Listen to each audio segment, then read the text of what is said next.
Welcome to Hawks Nest live stream show. My name is Brandon Kane, and I do appreciate you for tuning on in.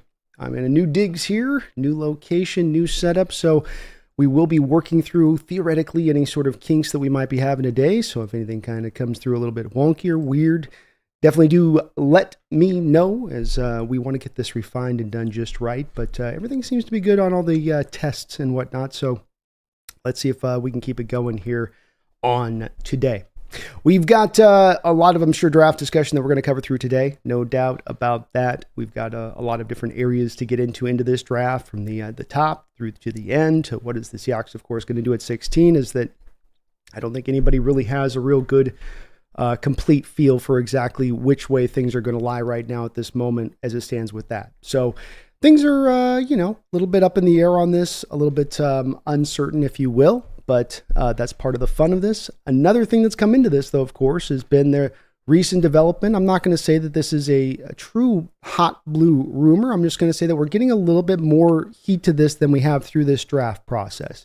Albert Breer, who works for the NFL Network, and thus the NFL with it, and is fairly well connected into the league, dropped his annual needs column yesterday, and so kind of drew a little bit of this heat around Michael Pennix potentially being one of those guys that could be Seattle looking at. Now, I know many are not going to want Michael Pennix there. There's people that are anti-pro. I get all of the in-between. This is just merely looking at the possibility of being selected. This isn't me coming at it with a particular dog in the fight saying that I want it to go this way or that way, but instead that just the possibility is one that we haven't really, I think, looked at collectively through this process very deeply. I've said that I don't think it's really the right time to go get a quarterback. I think the Hawks are better suited to try to take care of their offensive line, get the trenches built back up a little bit here.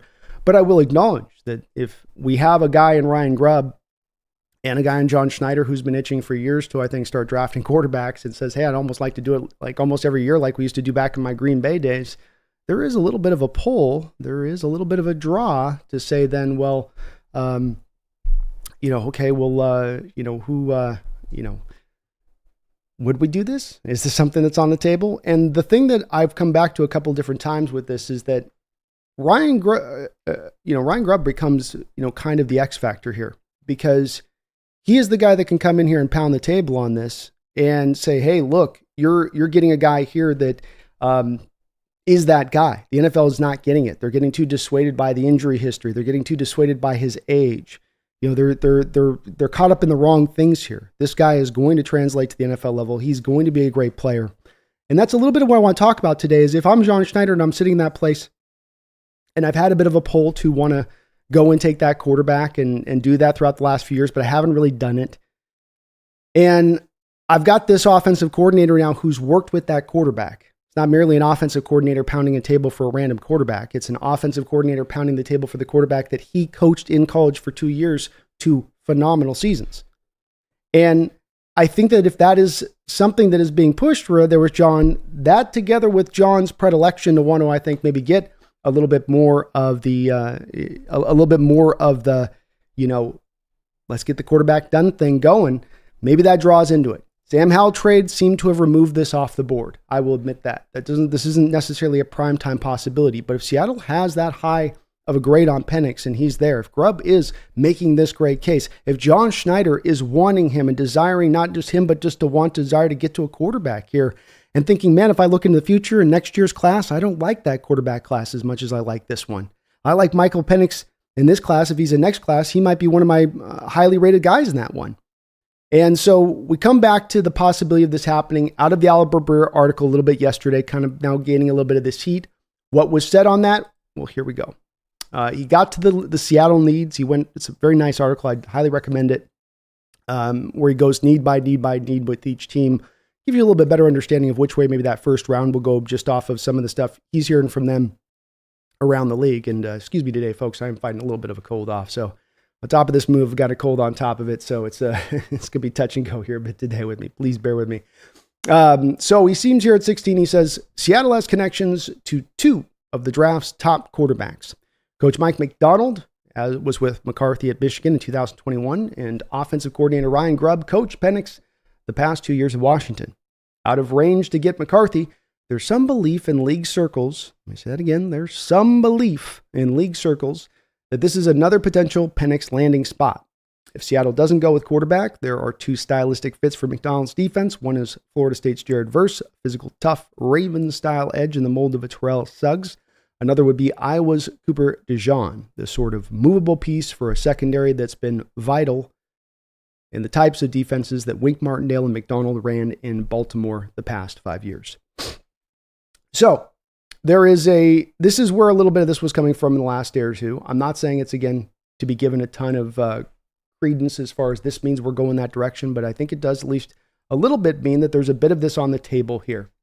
And I think, as I said, we haven't talked a lot about this through the process of discussing a lot of these prospects and Michael Pennix coming here. We've kind of thrown it away to the side. So I want to give it a look today. I want to consider this possibility. No one knows what route this is going to go on draft day. And when you do look back at Penix, we've talked about what he can do. We've talked about what he can't do. I think everyone is very clear on the pluses and minuses of Michael Pennix on this point. I'm not going to go back in and belabor those points. We've got great production the last 2 years. And not just great production, but pretty good production overall throughout his college career. But once especially he was able to get healthy, he was at times a man amongst boys out there. 4,600 yards, comes back with 4,900 yards this past season. 31 touchdowns, comes back with 36 touchdowns this past season. So he improved upon already what would be fantastic seasons. He was efficient. He was fairly careful with the football. Wasn't a turnover machine, if you will. He was very productive. And what I've come back to thinking is that there is a baseline of a couple of types of quarterbacks through the time period of the NFL that have come in and been of this stature and their consideration. And what I mean by that is that despite the fact Penix ran so fast of a 40 time, despite the fact he's been timed over 19 miles an hour on the GPS, people still look at him as kind of an immobile guy. And this comes back to a bit of the, him, when you ask him to start to try to throw on the move or you ask him to be super escapable, he's not going to give you that. He's not going to go run for a lot of yards. But he can move. He's not just a complete statue. But let's just I'd operate from the standpoint that maybe he is a little bit like a complete statue. Okay, fine. So if we look at that and say, okay, he's a statue, then do we have a baseline of quarterbacks in NFL history that have found success? Everyone will tell you now, and I'm one of these people that'll be a huge proponent of this as well, saying that you got to have mobility now in this day and age. It's a prerequisite. You have to, you got to go get the mobility. It's got to be a part of what you get from every quarterback now. But we did just see Tom Brady just barely lead the league, and he was still winning Super Bowls basically right up until the end. It wasn't really his skill set fell off at the end, frankly. It was really the offensive line got beat up and battered and just couldn't protect him. And that's one of the big keys with Tom because he was immobile. That would certainly be one of the big keys to Penix is that we got to get the line right if you're going to go and draft him. But Brady thrived in this league for 2 decades. Being an immobile guy. Going back, I was thinking about it early on this draft process, watching a Dan Marino little documentary they had on it, and kept coming back to a little bit of the similar stuff with what I saw from Dan Marino and Michael Pennix in the pocket. The poise, the guile, the ability to throw with anticipation, can go through multiple reads, can put the ball in just the right spot with power, with velocity. You have guys that can put it in a pinpoint spot, but they got to take a little bit off. Just take a little bit off on that to get that in that right area. But not these guys. These guys can lay it in there and put it in there full on the line. They've got layered throws in their bag too. They can throw with touch too. But when it comes down to them taking that ball and having to throw that 15-yard post route and put it on a dime.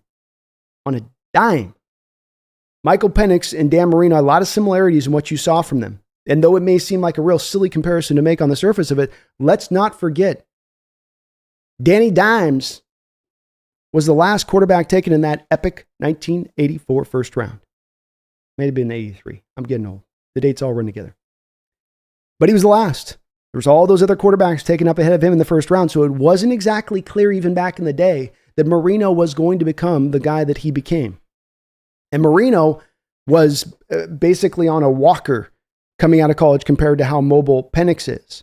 And if we're going to just say, well, but in this age, Penix versus the other quarterbacks, it's just, yeah, I'll give you that. But the point being, can a guy thrive within the pocket with subtle pocket mobility, subtle pocket movements? Can he find success? I think Penix can in this league. I do. I think he's being slept on by a lot of people because they don't like the left-handed delivery. And they don't like the fact that he's not really uber mobile, which people are looking for. That he's going to give you that big part of the component of his game. Phillip Rivers, another guy. played, 14, 15 years in this league, something like that. Tremendous amount of success.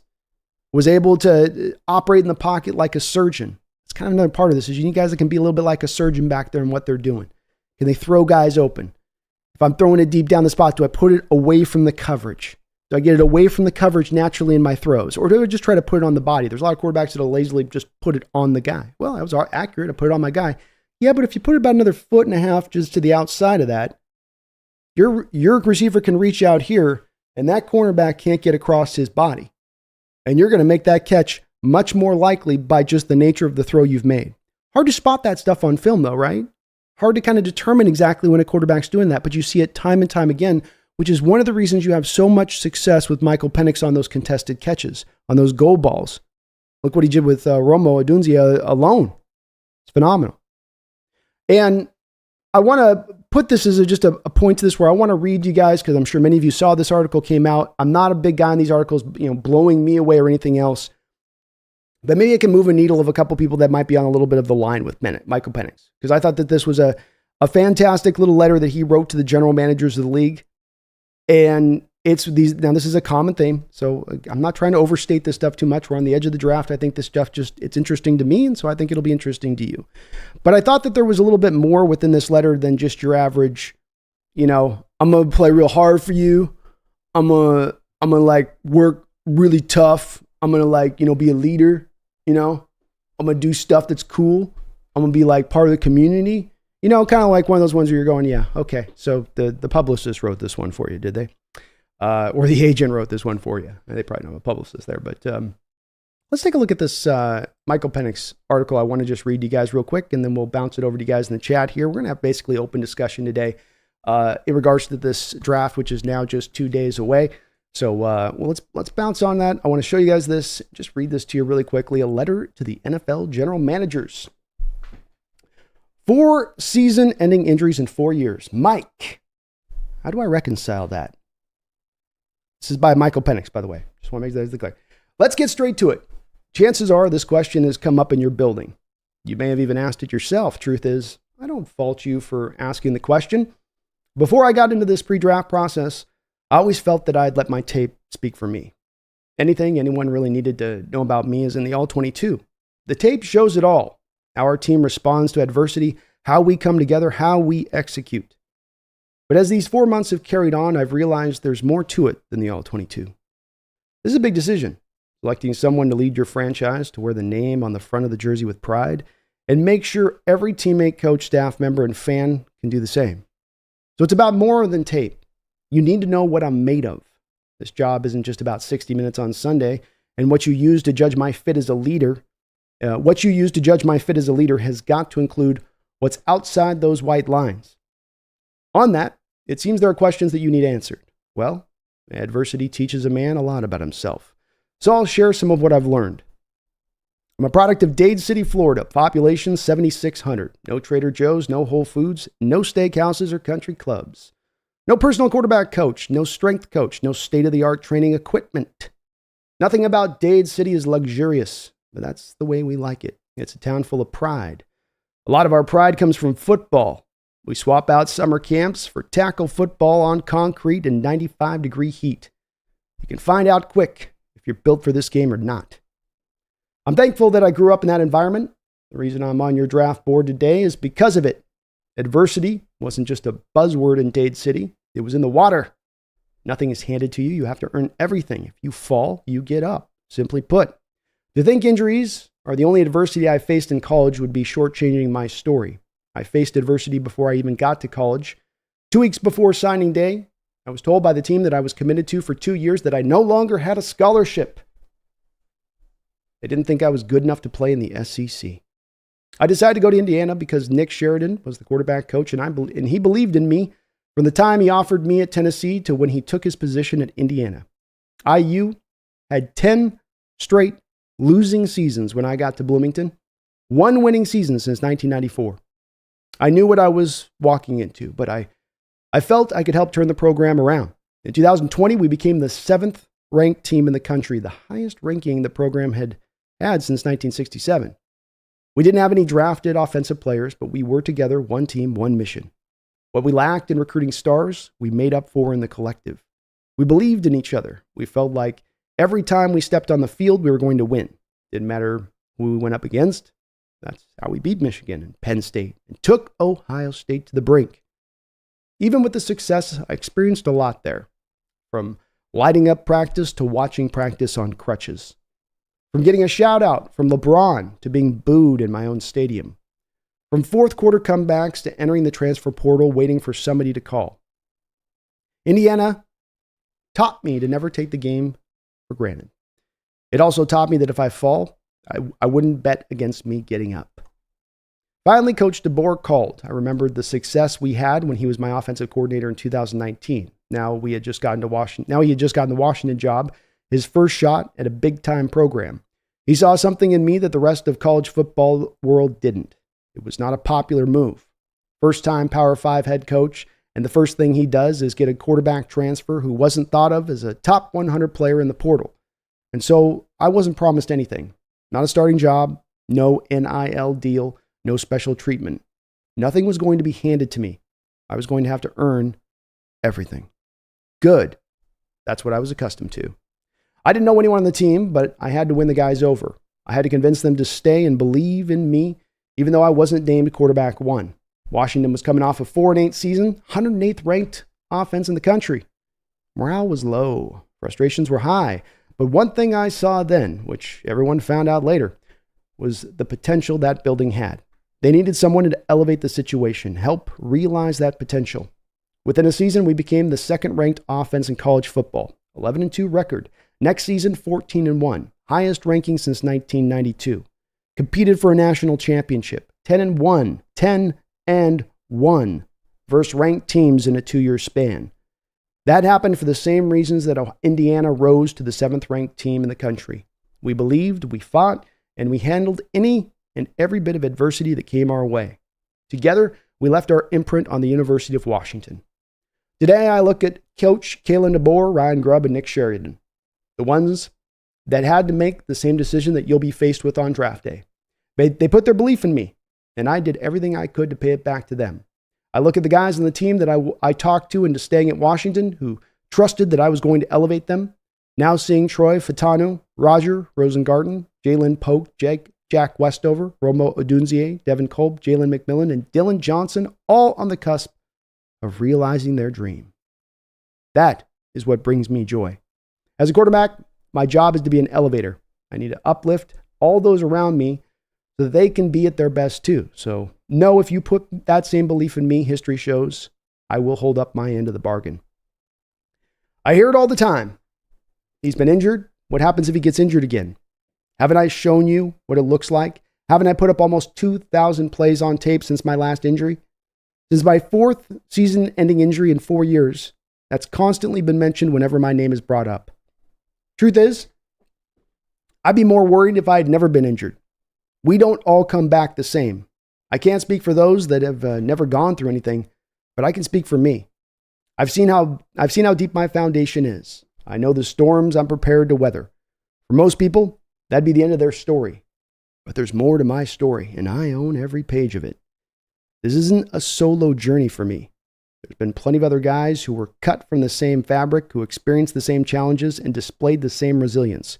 Guys you would have lost money on if you bet against them. Guys like Thomas Davis, who went on to make 3 Pro Bowls after tearing the same ACL 3 times. Guys like Frank Gore, who had a 16-year Hall of Fame career at running back after tearing his ACL twice in college. So I have no problem taking all the MRIs and x-rays you ask of me. Truth is, it's an EKG that will tell you everything you need to know about me. Signed, Mike. So thank you for bearing with me on that letter, but I did think it was a nice one to read, and I thought that it really captured and illustrated a little bit maybe that difference-making factor that might be a bit at play here into what drives this decision if the Seahawks did go this way. I'm not calling it a prediction, but if he's to be taken on draft day, it's going to be because of the fact that, yes, he's got the sensational arm talent. Yes, it's because he can make every throw in the book. Yes, it's because he's got enough mobility to get through in this modern age. But it will also maybe be as weightily, heavily put upon the fact that he is a guy who's faced adversity and stood up against it. This wouldn't be the first time that the Seattle Seahawks have looked to take a player who has suffered a major injury in college under the John Schneider regime And actually, where other teams become dissuaded from that, look at it as a plus if that player has been able to come back from that injury. Not that, well, that knee's going to just be a ticking time bomb to blow up once again. Quite the opposite. Instead, look at the fact that he faced this horrible injury and he didn't let that stop him. He didn't lay on that floor like Michael Pennix was talking about on that article. He got back up. And in the NFL, adversity is a lot of what you have to deal with on a weekly, on a yearly, on a daily basis by the nature of things. It's a tough sport to thrive in. And another part on it is just that ability to lead, that ability to be a guy that guys will rally around, that guy who can elevate what is around him. Did he elevate the Indiana program? Did he elevate the Washington program? I'm not saying that we got to give this guy all the credit. I'm not saying that I'm not pushing away what Kellen DeBoer did coming in and establishing what he did or the playmakers he had. I'm not saying that, but you can't deny it. Two different spaces that weren't exactly known for their current role of winning here in the last 20 years at either of these two programs. He came in and was able to get them to sizzle, and very quickly. So if this does happen, and I'm not predicting it to happen, and I'm not even advocating it for it to happen, because I think, like I said before, the Seahawks would be better suited trading back, getting a little bit better in the trenches. But is it a move that I can understand, given what this kid could bring to play, given Grubb's background and knowledge of him? There is no talent evaluator in the NFL who knows Michael Pennix like offensive coordinator Ryan Grubb. Think about that for a second. Nobody who knows more of the ins and outs. And many of us would think of that, I think on the surface of it going, well, that means he knows the negatives. He knows this is what he is. He knows this, he'll never get to this spot of things. But we never think of it on the flip side of the other of it, do we? But maybe he also knows that there might be something a little bit special about this kid, that the rest of the college landscape, that the rest of the NFL isn't aware of. They've made their evaluations kind of in their box, not with blinders, but without this extra bit of knowledge that Grubb is being able to bring to play. And if we do pick Penix tomorrow or 2 days from now, if he does become that selection, I'm not going to necessarily wag a finger at it, because I'll understand why it is they went that direction, being that drive from Grubb, being that this kid is made up of in a way of something special within that. Does he have the physical goods to get that up over the hill? Maybe not. Does he have the ability to overcome the injury stuff to get over that? Maybe not. We'll see. But there is something there that is tantalizingly real as far as his ability and some upside that's there. And there have been guys in the track record of NFL history that have done it. You don't just have to be established as one way in playing the quarterback position to be successful. It can come from a variety of different ways. And he's got a lot of the components that you would look for a really, really fine quarterback into the future. Let me know what you think, though, please. Post in the comments. No on Michael, or did he win you over maybe a little bit with this article, give you a bit of a different perspective with it? Has there been anything in the final hours here into the draft process that's maybe perhaps made you feel like, maybe he's he's growing on me, eventually grows on you. That's what he does. He just grows on you eventually, or maybe not. I know the nice part is that many of you are also Husky fans. So many of you have watched so much of Penix over the last couple of years, and I think that has borne you out, kind of where you sort of fit and stand on the situation. But this one I found to be kind of an interesting in the late hour that Albert Breer was mentioning the fact that league circles, there's some belief that they very well will maybe go down this lane. Now, are they just doing the Grubb connection there with it? Maybe. But Breer is a guy that does have some sources within the league. And if we're hearing just a little bit of that, I think it was at least worth kind of raising the possibility again, just to discuss a bit today on the show, because of the fact that we haven't done much of that in this draft process. We've been concentrated on all other manner of other players on that. So please do let me know down in the comments section below. We're going to be doing a little bit of a truncated show here because we got the 7 o'clock B&B show. We're going to finish up with the safeties tonight out there, but we're going to be doing a show again tomorrow. So you guys are going to get a lot of Hawks Nest this week. I hope you guys are ready for that. And hopefully my connection is holding relatively strong. Let's bounce over to you guys over the chat. See where you guys are at here today. I appreciate everybody watching. Sorry, I'm having a little bit of getting through some of these issues here on the new system setup. So if you guys do bear with me a little bit on that today, as it will be maybe a little touch and go at times on this as we go through, but hopefully everything's sounding good and coming through clear. I do appreciate everybody watching. Please hit that like button if you could for me. I would really appreciate it. Tommy Eden, how you doing? Says, even though we do Deadly in the house. Hello. Ricardo, recent NFL mocks have downgraded Penix and Nix to the second. I have seen that's been a little bit of a growing trend as well, Ricardo. It's always hard when you're talking about those last two quarterbacks when you've had so many taken up in the first round to exactly see where things are going to set at. I I think we do have a good idea at this point now that we're going to get, Caleb Williams. We got Drake May, Jaden Daniels, and JJ McCarthy. All four of those, I think, are pretty well set of going inside at least, let's say, the top 7. And then it does become then a little bit of the touch and go. Where do these other 2 guys go after that point? And I think it is uncertain a little bit. It could go to where they're picked in front of us, which is a little bit of what I said. I think that's definitely still my prediction of that happening. But with the unpredictability of drafts, especially in regards to quarterbacks, we've seen this before where it's not hard lined all the time, and especially when you're getting into that 5th and 6th guy, Ricardo, and then the first round being taken because it's so rare.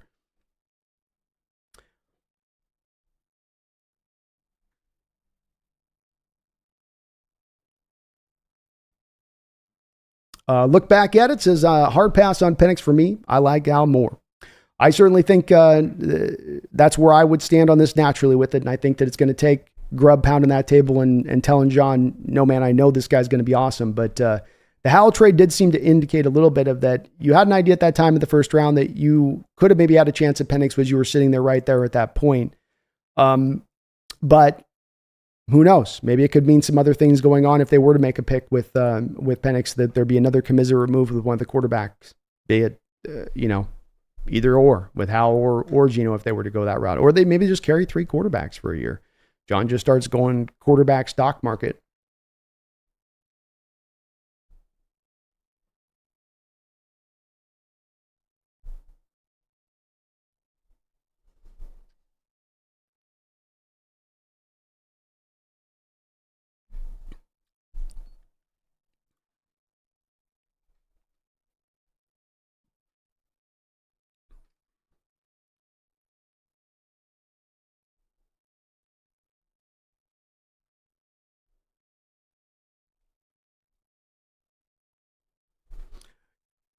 Mark Grabagor, thank you for reminding that. Please hit the like and sub button, please. Richard says the national title was bad because Texas beat him up the week before. Yeah, I mean, the national title game definitely will loom in certain I'm sure, teams' minds to a little bit of a degree. And, he definitely got whacked around at times a little bit in that Texas game that week before, a bit more than he had been throughout the year. And that's where those questions, I think, come up that are valid beyond the injury thing of just how he takes punishment, how he takes getting hit. Washington did such a great job of protecting him that, the moment that you started him get a hit like that, or the Michigan game the next week where he's getting hit quite a bit as well, you go, okay, that doesn't seem like that's going to be able to withstand that 17 games that's going to hold up. And I think that's a valid critique a little bit of the situation because it's one that's been untested there Washington the last 2 years, and one that's going to be hard to replicate at the NFL level unless you have some kind of dynamo offensive line setup in place.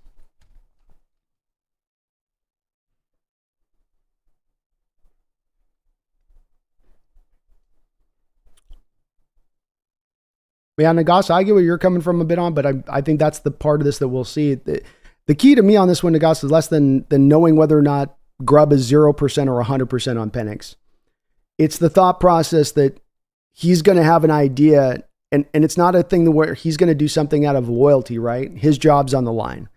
So if Grubb's in a position of saying, this guy's my guy, this guy right here is the guy you want, we're not going to find a better quarterback, John Schneider, over the next 2 years of drafting. I'm going to tell you that right now. And you're John Schneider, you're sitting in that room and he's telling you that cold-blooded right to your eyes. He's looking you dead down in the pupils and he's like, I'm telling you right now, you are going to fail to find a quarterback as good as this guy over the next couple of years. And if that's the possibility I'm talking about that we haven't considered here, that Grubb pounds the table in that way, that Seattle could have this whole time have just been kind of lurking down beneath the tall grass. And it would make sense if Grubb is that passionate for it. It's again the thought process of thinking through things with just different hats a little bit. You have the hat of your opinion where you go, okay, my opinion, and that's why I wanted to illustrate my opinion on this would be, it's probably not the right time to go for Penix. You got to get other things done first. There's other bigger meal ticket items that we've got to punch before we can have the privilege to go and get a quarterback. But if the point of it, the possibility of it is if they were to but do it, why would they be doing it? When many of us would think that way naturally, to say it's not maybe the necessarily organically right time. We'll go, well, yeah, maybe not, but makes a little more sense to go down this line with it.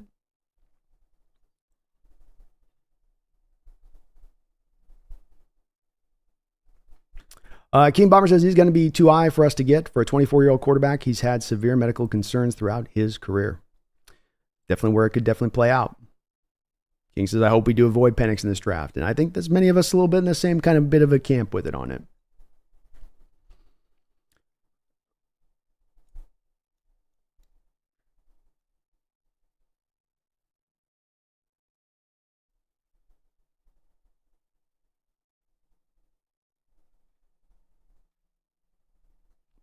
Nick says, the thing about Grubb is how long is he going to be around if our offense takes off?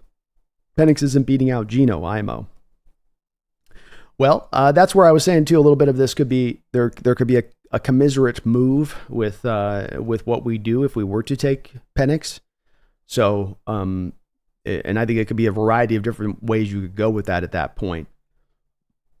I think if you're bringing in Grubb, Nick, and Grubb's, pounding the table for Penix, and Penix is a 24-year-old kid, you would think a 24-year-old quarterback's not going to require 2 years to get himself, 2 years to get himself up to a place of being ready to, really take on the full umbrage of what he needs to do at the pro level. So you go, okay, Grubb, we get him this year, you sit him for a season, but the expectation is that you have him starting by year 2 if you're this strong of belief in him, because he needs to be ready to go at 24 years old.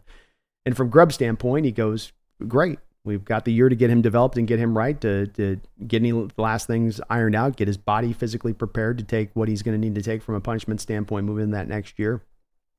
And I do agree. It's not like he would be out Geno, but I could see them taking that 1 year outlook approach to it in the build process there with it, especially because then you get a year out, Nick, and you're able to get out from under the Geno deal and save quite a bit of money by doing so.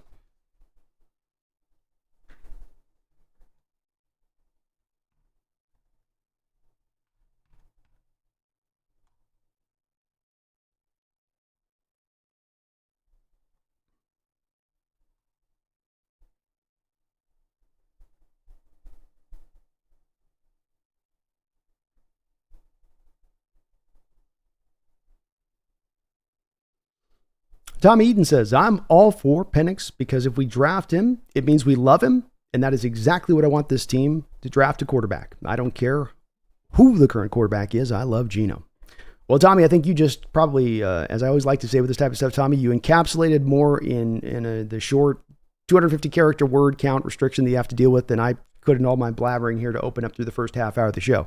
So good on you for able to do that, because that's exactly what my point would be on this as well. Is that it's just about more of, if the team takes him, it's less about any of our individual opinions on Michael Pennix and more than about the fact that there's that belief from within that front office that there is a guy in, a Grubb who's going pounding the table, and a guy in Mike McDonald who's got his sources back in Michigan going, yeah, that kid was still a handful, man. We just got out. He was this close to getting hot again against us like he was against Texas the week before, and it was going to get rough. So that's what it would be about. And that to me is where I go, look, I love Geno. I still have trust in Geno, but if the organization looks to do this, as many that are out there have hit me over the head with saying, we got to get our quarterback, Like, well, I understand that drive is going to kick in at some point or another, right? It ain't going to be forever that you don't see that go down. So this could be the year. And some of it does depend a little bit on the outlook of next year's quarterback class. Many of you have told me that you think it's going to be very weak. Maybe John Schneider has the same outlook on it. Now, does John Schneider want to wait 3 years? Does he want to wait till 2 years from now draft to go get his quarterback? Just saying.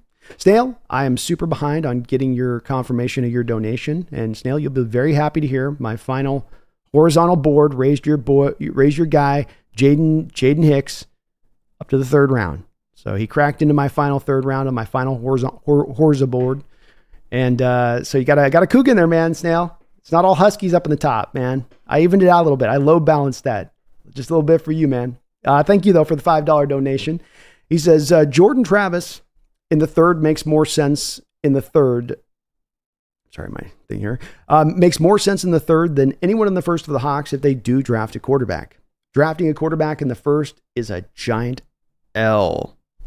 This is definitely, again, my spot too. And thank you again, Snail, for the donation. I'm really sorry, a little bit late on that acknowledgement, but I do appreciate it.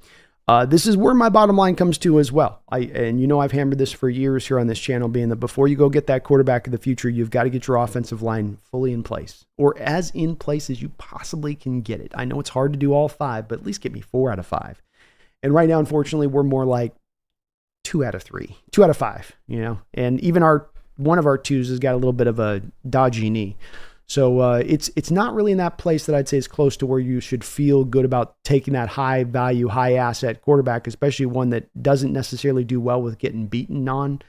And that's where I come down to where I wouldn't do that because of it. I would go a different direction. Jordan Travis, late 3rd, or that early 4th round pick certainly would make a lot of sense. Jordan for me is the only real quarterback into that. Let's call it, there's basically him and Rattler are basically all that you get in tier 2 of the quarterback class here. And then you're into tier 3 of the guys that are your Michael Pratts, your, got a Tennessee, those kind of guys. So, Milton, I can't see. I'm fighting off this cold today. Bear with me, folks. But Milton in that tier 3, Jordan Travis is to me a lot more funner than any of the other cats that are there and available. He's nice. And that would be the nice thing about going that route too, Snail, is at that point, then you've probably maybe moved back in the 1st round, gotten your 2nd round pick. You're coming back to taking that QB if you do that in the late 3rd round, and you're at least have maybe put one lineman in front of him, before you've got, you've built it up a little bit more at that point. God's Gang, thank you for becoming a member of the channel, God's Gang. I appreciate you for doing that. Welcome aboard the Hawks Nest. Just posted today, by the way, folks, if you are a sub of the channel, I just posted today my Hawks Nest draft guide on the community post. So I've got it linked up where each positional group is linked. Bink, bink, bink, bink, bink. Quarterback, running back, receiver. About 73,000 words in regards to this draft. So it's a hefty one. It's a lot.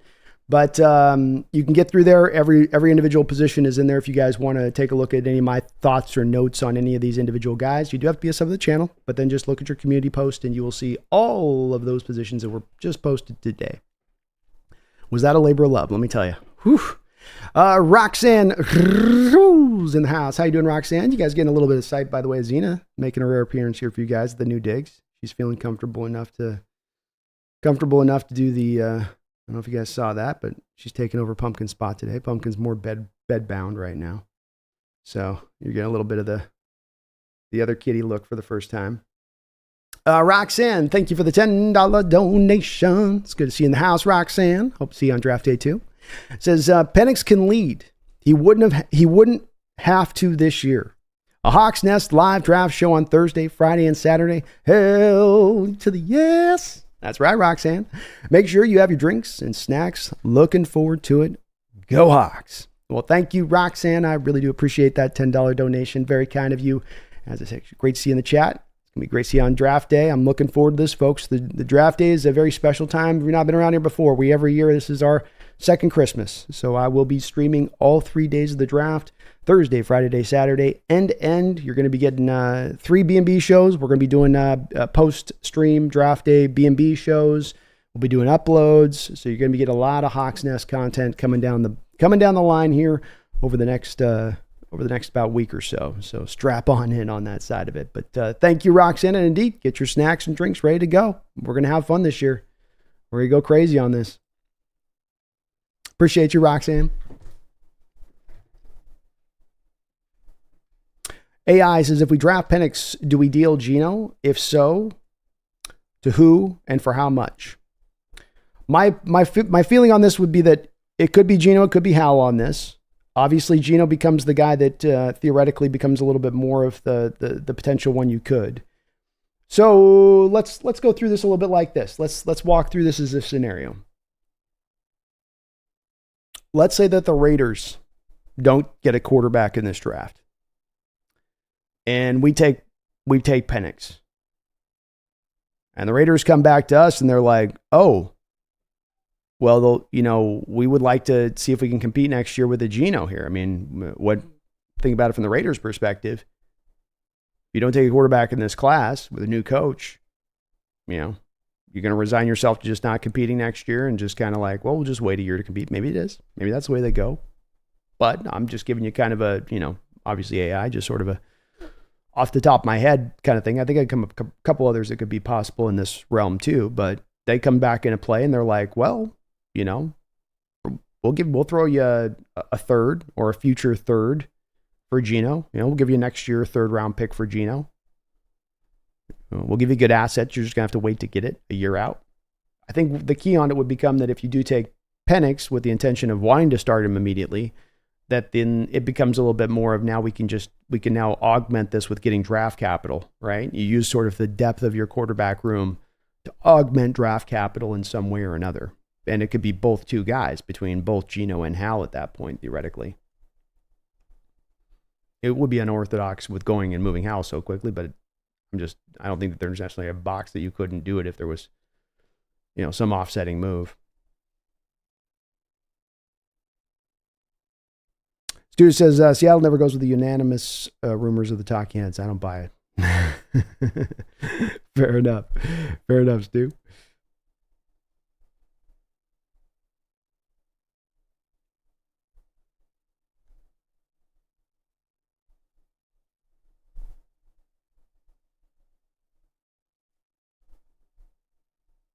Lord Boom says, see, that's my thing personally. I don't think Michael Pennix is going to make it to 16. I think he's a top 10 quarterback, and I think the league knows it. I've been wondering why the league isn't as hot to trot on this as well. More, Lord. It is a little bit, though, that what you seems to fluctuate. So much more you get a firmer view or feel of where the quarterback's going to kind of be at come draft day than this guy, because he's got such a wide variance on where he could go. You could see him being a top 10 guy taking this draft, or you could see him a guy that dips maybe into the second round. It has a real far kind of spot here, and I got to admit, I'm having a hard time reading. I know a lot more of those first four guys going up in that top 7 and feeling really confident with that than I do this one, and it's odd. He's a tough evaluation though too, and so that's probably a little bit of what this really is born out of, is just how hard it is to, quite figure out what to do with this guy. Where does he land? What's the smart move here? Is he going to make it? Will he withstand? Thomas is, that's what I thought. Let Penix redshirt, maybe do the Russell Wilson route if he tears it up in the preseason. Yeah, that's what I'm thinking, Thomas, is if you do take him, I don't think it necessarily means a trade of Geno. Again, I'm trying to do a different kind of variety of things here where it's like, okay, it could be a trade of Geno, could mean a trade of Hal, could mean you hold on to just 3 quarterbacks in the on the roster. Right now we've got 2 tight ends and George Fant. So theoretically, we have created a situation where we could have an extra roster spot if we were to want to stash. And when you talk about moving into next year, and let's say you have Geno go out and light it up and he throws for 4,600 yards, and his value then is sort of at its highest around at a point where he's still not super old, especially considering Kirk Cousins still getting paid. He goes out there and puts a 4,600 yard season up, and you still have Hal for another cheap year after that on a 1-year deal. And you've got Michael Pennix waiting in the wings. You're kind of in a place that's in a nice little catbird seat to be able to do a variety of different things, especially in the name of, again, kind of augmenting some draft capital if that's the way you were to look at it down kind of the road. I think it's a little bit less about what you're doing this upcoming season, a little bit less of the care of, well, you can only have 2 quarterbacks. You can't have 3 QBs on the roster. I think it's more of that about the looking farther ahead into 2025 a little bit, kind of backed up by how they've managed the salary cap this offseason and set the salary cap in a place to be really, really good for next year to be able to make that a little bit stronger, hardy run. Jeff Shekel says, I would prefer others over Penix, Verse, Murphy, or Barton would be nice. I love all those guys, Jeff, so you can sign me up on any of those guys. Versus another guy that I like. I'm with you on it, Jeff. He is a guy that seems to have a bit of a fluctuation on some people where they see him or don't, because he's not as pure, raw, twitchy, get off explosiveness. He's got some of that to his game, but there's some power. There's some working off the moves that he's got in his bag, setting edge rushers up, effort, those type of things that, are sometimes harder to pinpoint for how highly productive he'll be at the next level on the back of that. But I think his floor is really strong minimum, and he'll be a good all-around player. But that's that article did say too, Jeff, is that they did have Verse in play there too. And I think if you're looking at the way we're seeing the fleshing out of this first 16 picks going, minus kind of these quarterbacks with Nix and Penix, then you certainly are getting a little bit of a feel for, okay, you land at Seattle. We've got Cooper DeJean that they've definitely, there's some heat there with that. The Byron Murphy, Texas, if he lasts there, certainly there's been some connection with Seattle that we're hearing about their interest there with Murphy, which could make a lot of sense. And then a guy like Barton too. I think Barton you could probably get a little bit later, but Barton out of Duke, the center, would certainly be another guy that you could absolutely understand if they were to just make that pick at that point, say, don't overthink it, let's just grab this guy and get one of the what we'll consider the better linemen in the draft and call it a day on that. So I'm with you on that. I like all those guys. I'd be perfectly happy with any of them.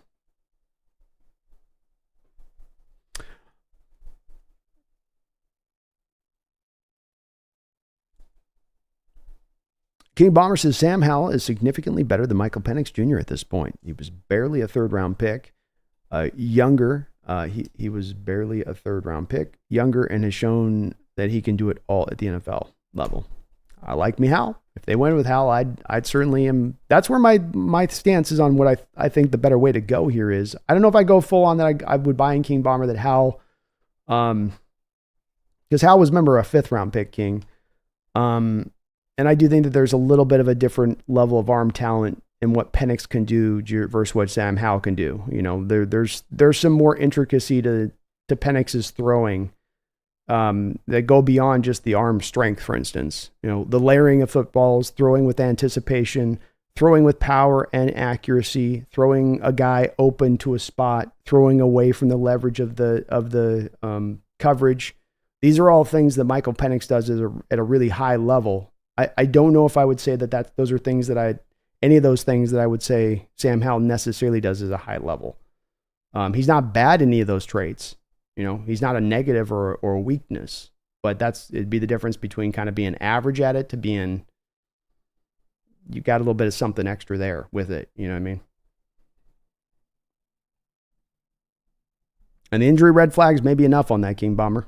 It's going to be the fun part of this draft in the next day especially day one, is we're going to really learn where the evaluators really stand on that with him and how much that does weigh. Because it'll be, I think, a bit of a case study too on future looking at quarterbacks and how we have to kind of place them if they run down that road as well. AI says Howell could just be a smoke screen. We can flip him, no problem, probably for a pick better than we got him. Ding, ding, ding, AI. You're thinking like I'm thinking on this. It's like, it ain't just even about Geno, and it's a little bit of just, it's let's call it quarterback stock market. We're getting ourselves a bond. We got ourselves a Sam Howell bond. We got ourselves a Geno security of trust. So we could just put that on the open market now. Play it like the stock exchange. Nick says it isn't the right time to draft Penix. Would be a cool story, but let's be real. I definitely where I'm at with it, Nick. Just that it's that. But if you got your offensive coordinator pounding, if they do make him the pick, I don't think they'll have made the pick out of stupidity or desperation. I'll think to make the pick because there was a true resolute spirit that said this guy's going to have the goods, and that would get me excited about the pick. But I do stand where you stand on your point on that. That's where I at least am.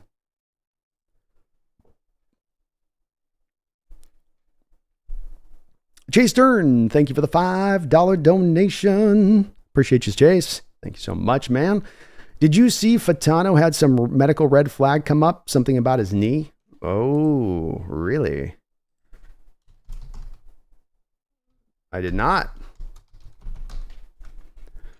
Troy Fatano has medical questions flagged for knee injury. The Pittsburgh Steelers, overall... But it could be maybe not just a tackle. It's the Athletics' Dane Brugler actually reporting on this, folks. So this isn't just a story coming from somebody that he's as connected into anybody in this draft process. Brugler is. So Brugler says overall, Fatano is explosive on the move and at contact with foot quickness, body control, and temperament to stack wins in both pass protection and as a run blocker in the NFL. While he has the talent to remain at tackle, his skill set also projects well to guard and center, and he offers legitimate 5-position potential at the next level. However, Fatano does not believe that he needs to move at all. Wait, sorry. Where's the thing? Washington, Troy Fatano's knee was flagged. Albert Breer. That one was described to me as sort of an issue that shouldn't be a problem in the short term, but could wind up impacting his longevity in the pros. Okay. I'll post this guy. Sorry, I had to kind of find it in the article, folks. It was buried. Tanu. All right.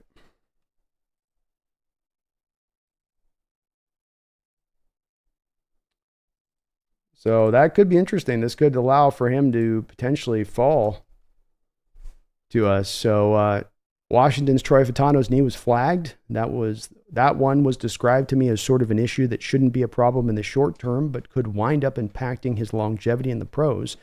Though his high football character is a factor in making teams feel like he'll do all he can to take care of it and give himself the best chance. Wow. Interesting. Maybe Fatano comes back into play. This is maybe the thing that allows us to get Fatano. I'll take that. I'll take that chance. I know we kind of been going down this road a little bit, Chase, with the Abraham Lucas thing, but the positional flexibility he provides, and I mean, just give me 5 years and we'll figure the rest of the line out. You know what I mean, Chase? If it's something that's not bothering him in the short term or needs to be like medically cleaned up and he's been playing on just fine, then, you know, that can definitely cause you, these medical things can cause you to drop. What's with you dub guys having medical issues here, man? But thanks to the note there, Chase. Kind of interesting development on it then, where that could be just enough to cause him to slip out of where I had him, which was kind of in the top 11, 12-ish range to actually land on our doorstep, and that'd be a huge get if we could pull him in. I'll take that risk. I say that having not even looked at the MRI. Doctor shows me MRI, and it's like, hole. Okay, maybe not, Doc. Yeah, maybe not. Appreciate you, Chase. Thank you so much, man. Megan Gottroger, my lady from Dan Enda, says, thank you for the $20 donation. I appreciate you for that. She says, hey, 12s, have a new job that has me leading a national team for a migraine charity and cause near and dear to my heart. So I'm having to push through training before the draft. We'll be awake for the full 3 of the draft. Let's effing go! Let's go, Megan. Thank you for the $20 donation. And that's awesome of you for signing up for the charity, migraine charity. Hope it's going well out there. It's going to be a great draft here, Megan. We're going to have a lot of fun with this. So get ready.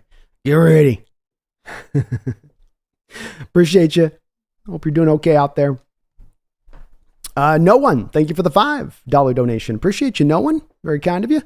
I feel that Penix is being used as a dummy player. He is wanted by many, but no one wants to show cards with him. Yeah, I think it's and I don't know what it's definitely one that no one. This is conjecture on my part. It's kind of what I have a feel of what it is, but I'm kind of with everybody on this one where I'm not just sure of where things are going with him. I would have thought that if, for instance, the Raiders were circling in on him, they would have been circling in on him a little bit harder. But to your point, are they maybe not doing that because there's no interest? Are they maybe not doing that because they don't want a team to then leapfrog in front of them up into like 10 with the Jets, who may be looking to recoup some draft capital after what they gave up for Aaron Rodgers the past couple of years, you know, and they're like, hey, we need a couple picks. We'll move back and let you leapfrog to get this guy you might want. So it does seem like there is a little bit of that. No one's showing any kind of like true blue. We love this guy, you know. I mean, it's very, very, very tight-lipped, and that's gonna make it hard to predict where he goes come draft day. It really will when I do my final 32 team draft tomorrow, because that's what we'll be doing. Is we'll do our final mock, and it's gonna make it really tough, kind of figuring out where to go with him on that. But I still have a feeling one way or another he goes top 20. I think that he's a much better talent than Pickett. Kenny Pickett that went a couple of years ago. Baby Hands Pickett that went a couple of years ago. This kid's much better than that guy. That guy was a 24-year-old player too, so you can't do the age thing. Well, that age thing didn't still cause him to go in the first round. I think he still goes ahead of that guy from where that guy got took. And where? Hard to say, man. It is hard to say. But dummy player is a good way to put it. No way. No one. I just don't have that feel that you usually kind of get. You can feel that right now. Who's, certainly Caleb's going Chicago. Certainly we're getting the feeling at number 2 of now Jaden Daniels getting more firmer and firmer connected to Washington. Drake May then sliding in there to 3. And then you've got, how does 4 or 5 go? That's a little bit up in the air, but it does seem like J.J. McCarthy probably goes in those next 2 picks somehow, some way, it would seem. But everything else after that point for the Knicks and Penix, both guys could go in that top 20. Both guys could slide into that second round. I would not be shocked at this point because of that lack of certified true blue. This team's ready to go to the mats for this guy. Deanna Pennington, my mom is in the house. What's up, Mom? Everyone say what's up to the moms. How you doing, Mom? Thank you for the $20 dono. It says, new digs look great and you sound great. Go Hawks. Well, go Hawks, Mom. And thank you so much. I hope you guys are liking the new digs. We are indeed down in San Diego. We are at the San Diego. So got everything set up here. Did the trip in 2 days. Just white knuckled that U-Haul truck. Just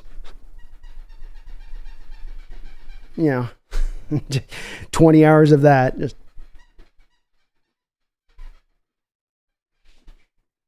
But we got here and we survived it. So all good. But thank you. I'm glad we're sounding good, Mom, and appreciate all your help on getting the new dig set up down here. Helping to get the new dig set up, Gotta sometimes get that female touch in there, Mom. My guy touches, throws it up against the wall, and whatever stick back there look good. Megan, thank you for the $2 donation. She says, where's the Jim Zord card, B? Boom. Right there. By the way, folks.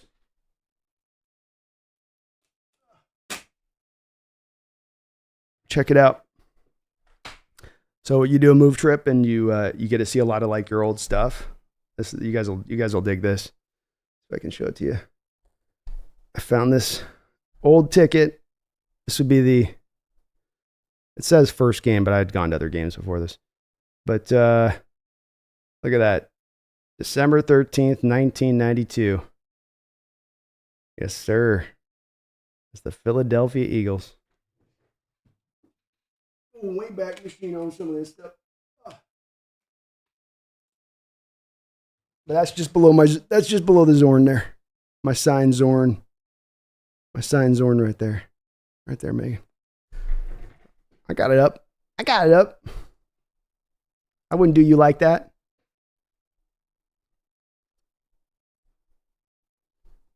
Megan with another $2 donation says Zorn to large in jersey for the draft beat. Oh yeah. 100%, Megan. We've got to tap into the Zorn large and power jersey luck thing. We got to tap into it.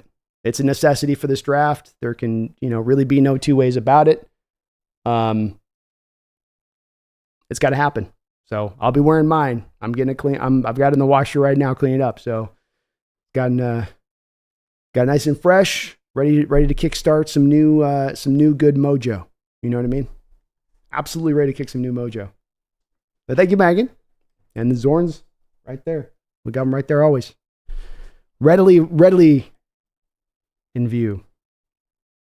Brian Myers says, Jared Verse or Murphy is the call. I have Murphy in my mock. Man, it's weird, Brian, is that I technically have Verse ahead of Murphy, and I don't have the highest of grades on Murphy as other people do, but there would be definitely a pull from me of probably going Murphy over Verse going another edge, but that's going to be a tough call for the Hawks in that scenario. However, they do love Murphy, though. King Bomber says nobody would be willing to trade Howell after he was dealt. That's just a pathetic thing to do as a franchise. Nobody would be willing to trade for Howell after he was dealt. That's just pathetic to do. I don't know. It's once it comes to being post-draft and things change for teams, and teams might have thought they had an opportunity to do something in the draft with a quarterback versus not being able to, or something presents itself in a way that's advantageous for them.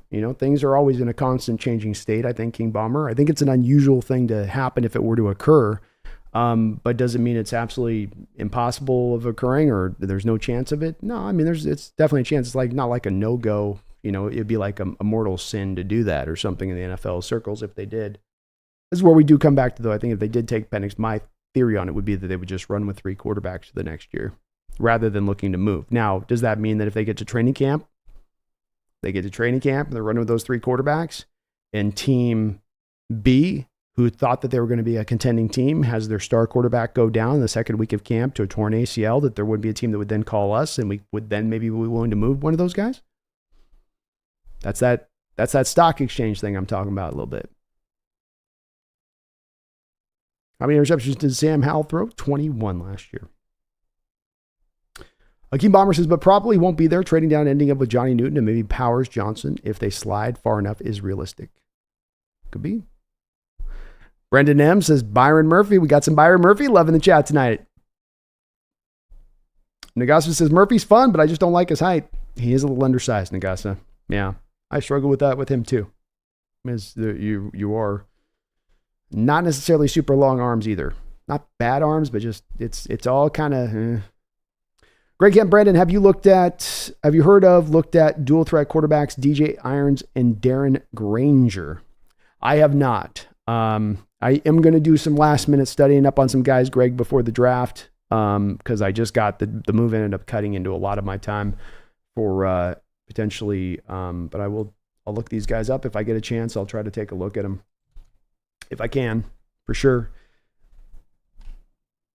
I just want to get that draft guide up today. Make sure I had that thing done because I think it was just consuming.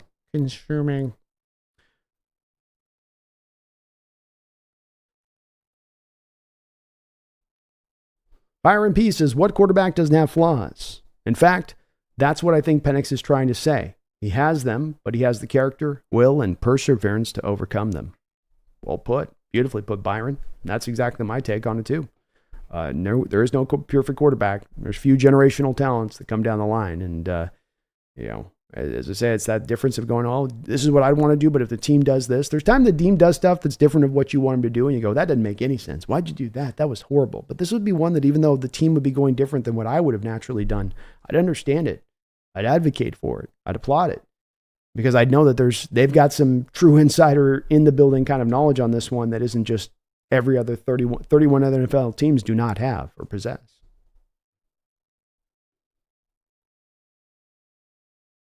Stu says Seahawks will take Penix or trade out of the first. We know John Schneider. Cardo says, yeah, I guess what? 95% of NFL players are passionate. About 5% get by with ridiculous talent. I don't know if 95% of the NFL players are passionate. I think that there's a lot more that do it because it's their job. I would say there's a very high quotient of that, Ricardo, that just in that doing their job, those guys may be doing their job, but then that's not necessarily passion involved, right? You're going and all right, let me go to my desk. That's different than let's go get some. Just kind of a different energy you're coming with it from. But I think a lot of them just do it because they get paid a lot of money. I don't think passion. Do you still have the love for the sport? I don't know. I get paid $30 million. I'll worry about passion later.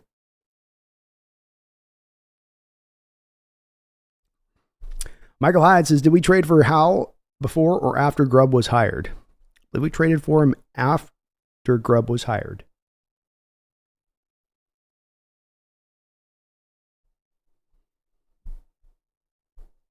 Stu says, just watch the Seahawks trade in the 20s and take Bo Nix. Boy, you talk about a pick that probably get a lot of Hawk fans lit up on that one. Woo!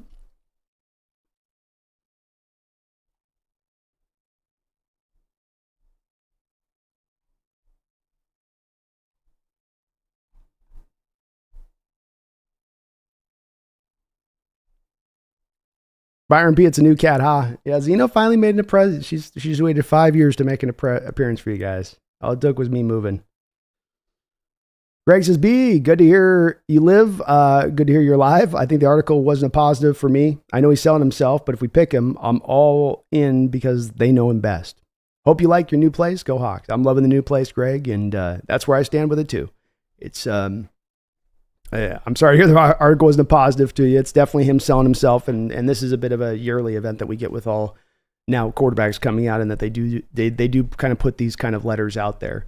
It did strike me with a little bit of sincerity to it, more than it just being a raw thing. It was a little bit more trying to cut to the critiques that people are possessing on him, which is a little different than the letters usually go for me, Greg, where it is more at the point of the letters being real kind of cliche driven and just a lot of raw stuff. You know, I'm going to do everything I can. I'm going to be and there was some of that in there, but it was also really the specific stuff about why the injury and all that stuff is a little bit different. Maybe I'm taking a little bit of sentiment from it, but it was just kind of my feeling was there's something a little bit different with it. I'm not saying it was groundbreaking with it, but as you say, it's if they have the feeling in the room that that's the guy, this is the one, this is going to be the dude. You know, Grubb goes, you're not going to find that better quarterback in a couple of years. And you go, okay. And you get why they go down that way with it.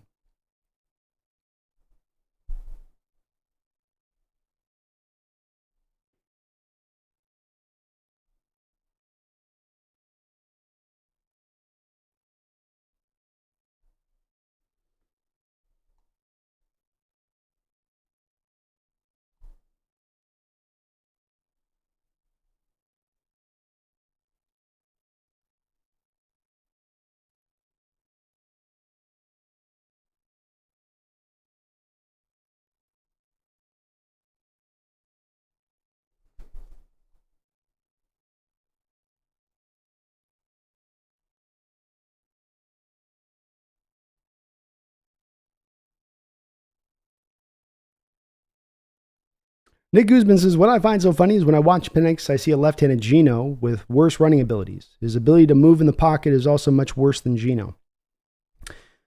I definitely think that he's not gives you as much of the open field running ability of Geno, that's for sure. I do feel like he has some pretty good pocket mobility to my eyes, Nick. I mean, I felt like especially that Texas game, you got a lot of a feel for that where he, with a couple of steps to the left, with a slide to the right. I mean, that stuff to me, I think that's where it certainly is valid to put the comparisons between him and Geno, I think, in that they both have a lot of the same kind of pocket movement that they're capable of, where it can be a subtle movement here, a subtle movement there. It is then less about them needing to be those ultra movers at the position, because you can survive as a quarterback and thrive as a quarterback with those subtle pocket movements, as guys like the Dan Marinos and the Tom Bradys and the Rivers have in their careers.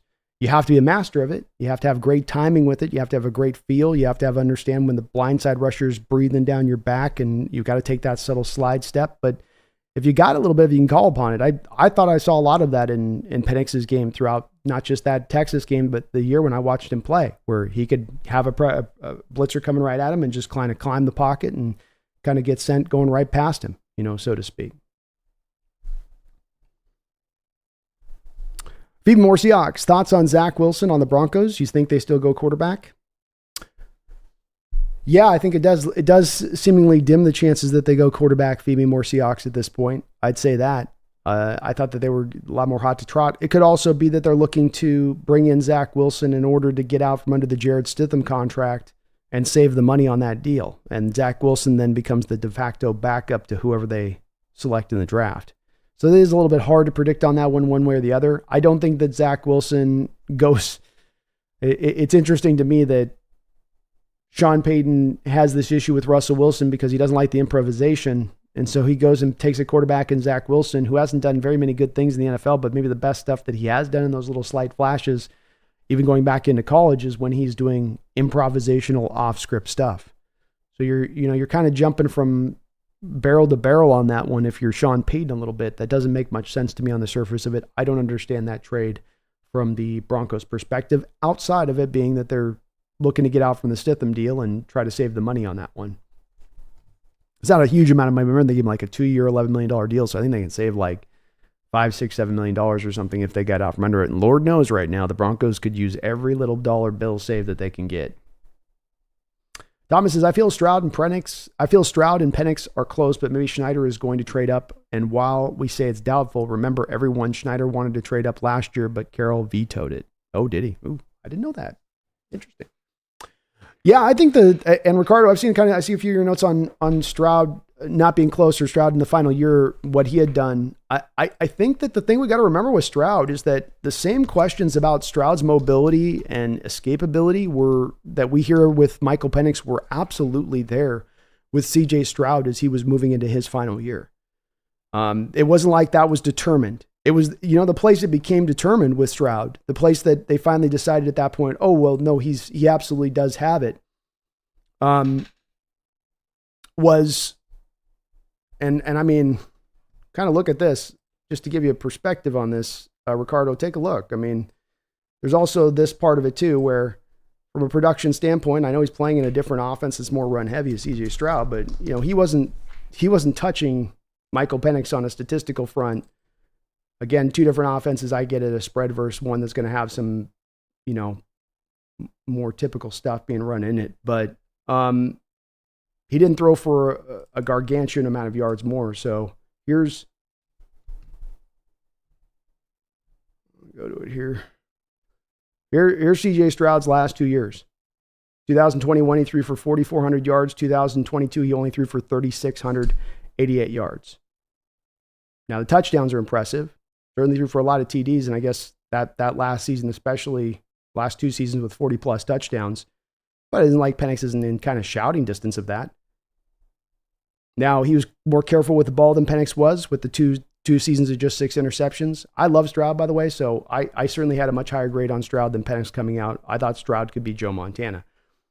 But the whole point on what I'm trying to say with this is just that it's the questions with Stroud were there about the mobility, and that's the big thing with Penix is, can he move in the pocket? Can he move around here? And remember with Stroud, it wasn't solved throughout his college career until that Georgia game where he was able to show you, even after he lost Marvin Harrison in that game, that he could deal with the pressure, that he could get hit, that he can continue to throw out and ball and do that. And that was a game that they lost.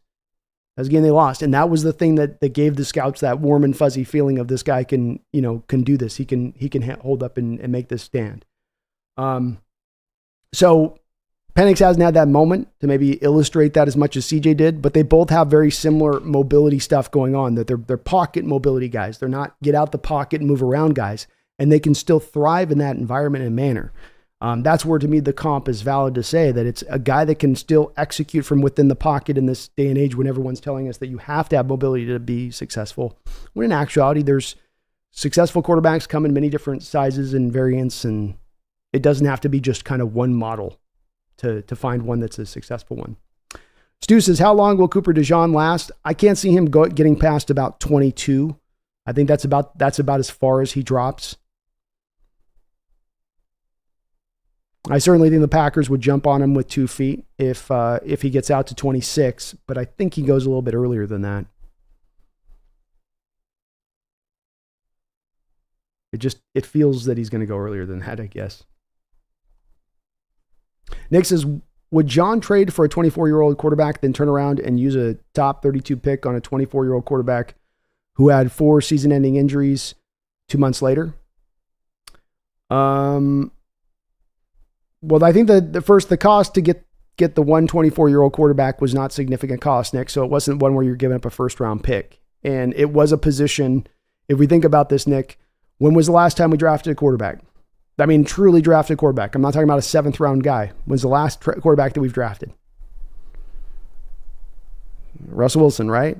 So if there was a year where you would say, Nick, that maybe you would double down on the quarterback position because you've spent so long neglecting picking it, especially as John Schneider has said many times over, and I don't think that he keeps saying this just to say it to try to satiate Hawk fans and believing that eventually we'll go and deal with this quarterback position, but he's said multiple times over that he would love to ideally be drafting a quarterback every year. So if there's a guy with that mentality, would not then that guy be born out of that mentality to maybe be open to getting on 2 quarterbacks in 1 year? The same guy who, when we go back to, and I'm talking about this at 2012, let's take it back 10 years. I'm talking about the fact that the Seahawks might carry 3 quarterbacks. Anything I ever try to say with stuff and predict if this was to go down is to try to also say, is there a track record of us doing this? So let's flip the page back. 2012. We're carrying on our roster Tavares Jackson, Matt Flynn, Russell Wilson the whole season. So John Schneider has before carried 3 quarterbacks on one roster at one time. It's not completely garbanzo beans to think that he possibly could go down that realm again. I think he has a high prevalence for wanting to have the quarterbacks. And the thing he knows is he's got a guy in Geno Smith that, with Geno even here, that's still a 35-year-old guy. 35-year-old guy you got coming in now who's, is he going to withstand the heat? Is it good to maybe have a couple QBs behind him then if something does go wrong? So I think that the three guys thing is a real possibility here, Nick. And I think it is just a bit born out of John's desire to make sure that he's got the quarterback position built up strong. If not the star power at the top, then it's going to have some depth to it. And in the 17-game season, having three QBs is maybe not the worst of ideas, considering, 1-2 injuries down, you could have your whole season devastated just at that one position. Michael Hyde says, when was the last time that Seattle traded up in the first round? Holy criminy.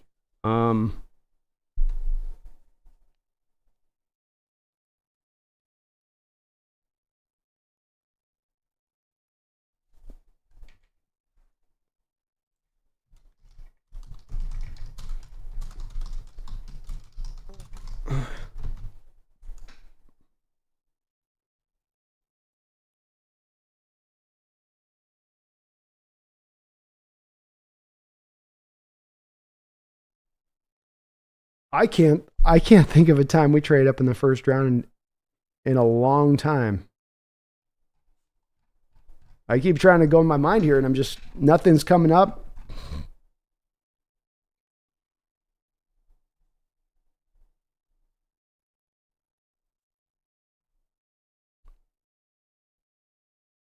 Somebody's going to get it in the chat here, but I can't think of it. Crazy, Michael.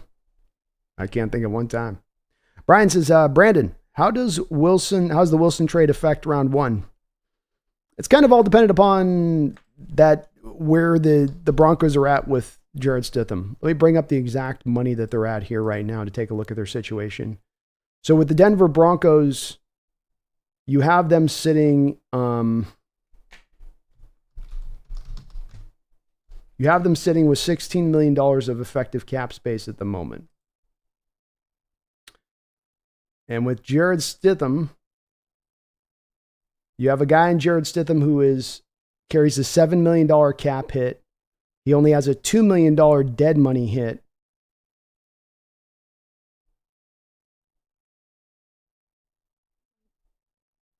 And they say it's a post-June 1st. Yeah. So you save $5 million theoretically you save $5 million here by going this direction, right?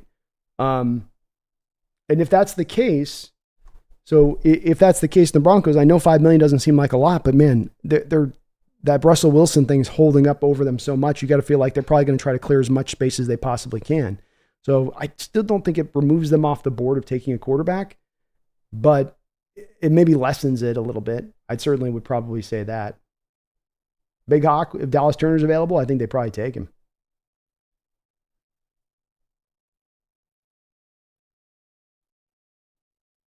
Thomas says, what if John Schneider actually traded up in the top 10? I know it's doubtful, but how do we know if Seattle's been sniffing around and Seattle's talked to the top quarterbacks in this draft?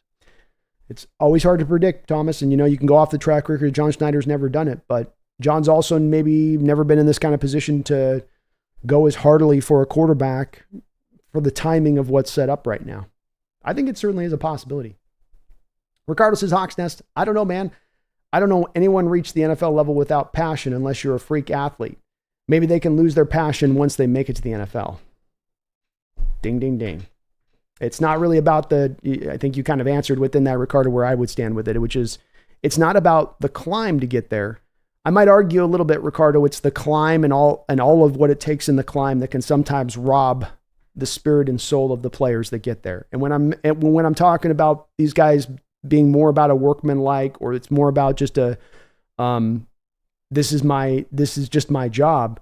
What I think ends up carrying more of the day than passion here is, I think, natural freakish genetics and freakish just build and freakish length and freakish size.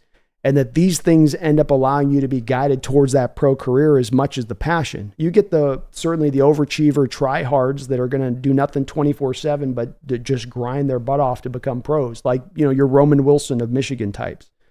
But I think by and large, the NFL is driven by those kind of freakish men that are very, very big naturally and can move really well naturally, and that aren't just kind of growing on every block in America.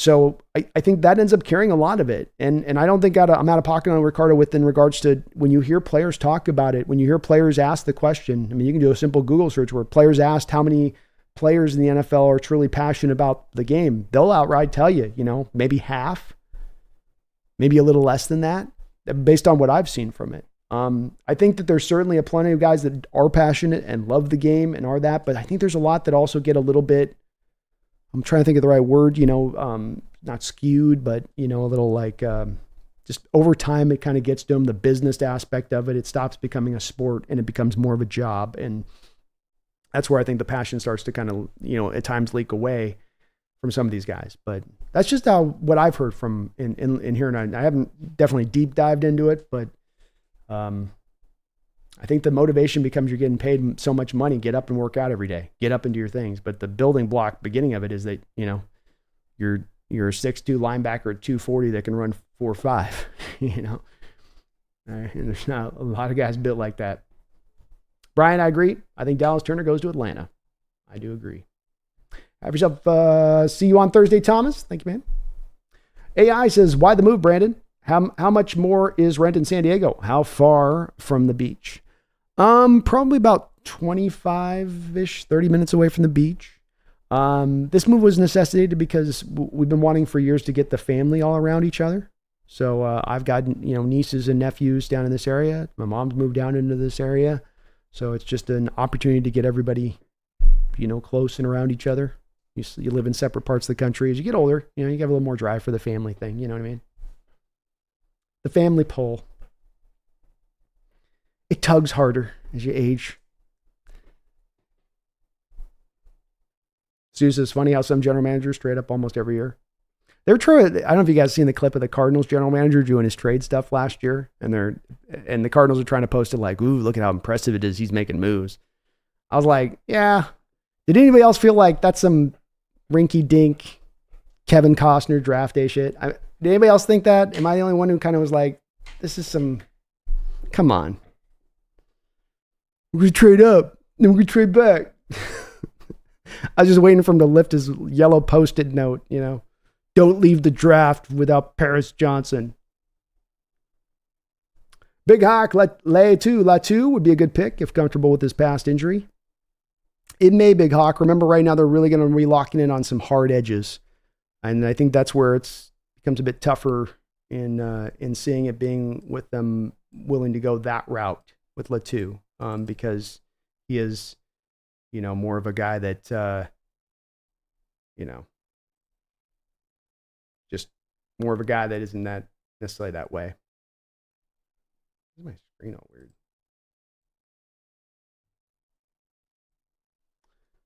Screen being weird. Sorry, guys, lost a little bit of a thing there.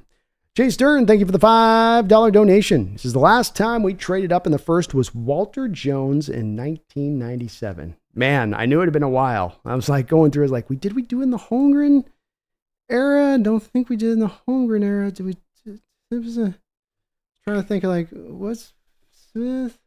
If was it? Yeah. So yeah, that makes sense. Okay. Good note. If I missed your note in here, by the way, guys, my chat's having a little bit of a weird thing on my broadcasting source thing. So just repost your question if I happen to miss your question. So we have a lot of people in the chat today, and I'm getting the new setup, all the kinks worked out. So just if you guys do see something come along like that, just repost the question. I'll try to definitely get to all. We're going to go to about 6:45, 50-ish today because we got the B&B show at 7. We're going to look at the safeties in this draft, kind of fishing up. Mr. Dog, Hawks Nest. Schneider never trades up. Why would he now? If he fell in love with one of the quarterbacks in this draft, does he love Penix? Does he not love Nix? Are they that in favor of it? If McCarthy were to slide, would that be a guy that, man, I think the Hawks fans might revolt if that were to happen. But yeah, look, everything's possible, right? Anything's possible at this point when it comes to that. So I'm not saying it's going to happen that way, but I think it's in line, it certainly is possible. Yeah, again, just repost your question through if I miss. My chat's being a little weird right now, so I'm trying to make sure I can get back up on this. Mace Hawks Nest. Better get this training done or watch the draft with y'all. See you Friday. Sounds good. Go Hawks. Ricardo says Stroud maneuvers the pocket like a champ to avoid the pressure. Penix gets crushed like in the Michigan game. Yeah, I mean, I think it's a valid question to ask about it, whether or not, we might be just on different places of it with it, Ricardo. Just in my evaluation of Penix, and I watched almost every one of his games the past 2 years, I think that there's some good pocket mobility. I draw the line at saying that he's a mobile guy or escapable, or that he's going to give you hyper mobility outside the pocket, or even that he throws well in the run. None of those things I would say about Michael Pennix that he gives you. Like, for instance, I would say, Ricardo, CJ Stroud throws better rolling out to his right on the run with much better accuracy right on the spot. He can be much more pinpoint with it. When Michael Pennix starts to roll out to the right and try to throw on the run, it goes into Garbageville.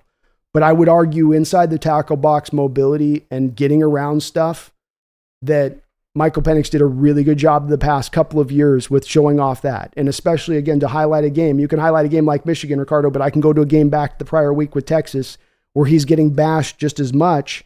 Yet there's also a lot of him moving and showing that, getting away from free edge rushers that are right there. Byron Murphy was, eating the Huskies lunch in that game. And yet you had Penix dipping and diving around that guy every which way but loose. So there's evidence of him showing that pocket mobility. Again, Stroud's better as a prospect, though. I'm not trying to put him on that same line. And especially that moving to his right, throwing to his right, he is light years ahead of Michael Pennix. Penix has a tendency to either dirt it or sail it over the top when he's rolling to his right. Nick says Penix had both his tackles and 3 wide receivers all go in the top 100. His running back and tight end will be day 3 picks as well. Also was a 6th-year senior. 4 season-ending injuries. Can't take him given this roster. I don't think they will, but there's a potential. Nicholas, I'll be at work for the draft. Unfortunately, the old lady will have to watch for me. Let's go, Nick. I'm sorry, man. That sucks. That's a bummer. Real life exposures. Have we talked about Bo Nix yet? He seems to be a very high caliber quarterback with a high ceiling. He's a tough sell, I think, probably real life exposures. When it comes to Seahawks fans, I think that's a really tough sell for them, because maybe it's just the fact he's an Oregon kid, but I haven't heard Nix get a lot of love out there. I like him, actually. I think that he's shown legitimate growth as a quarterback throughout his time in college. I think he had an outstanding season. It's not his fault to me as much that you're put into the kind of offense you are, asking him to do what he did.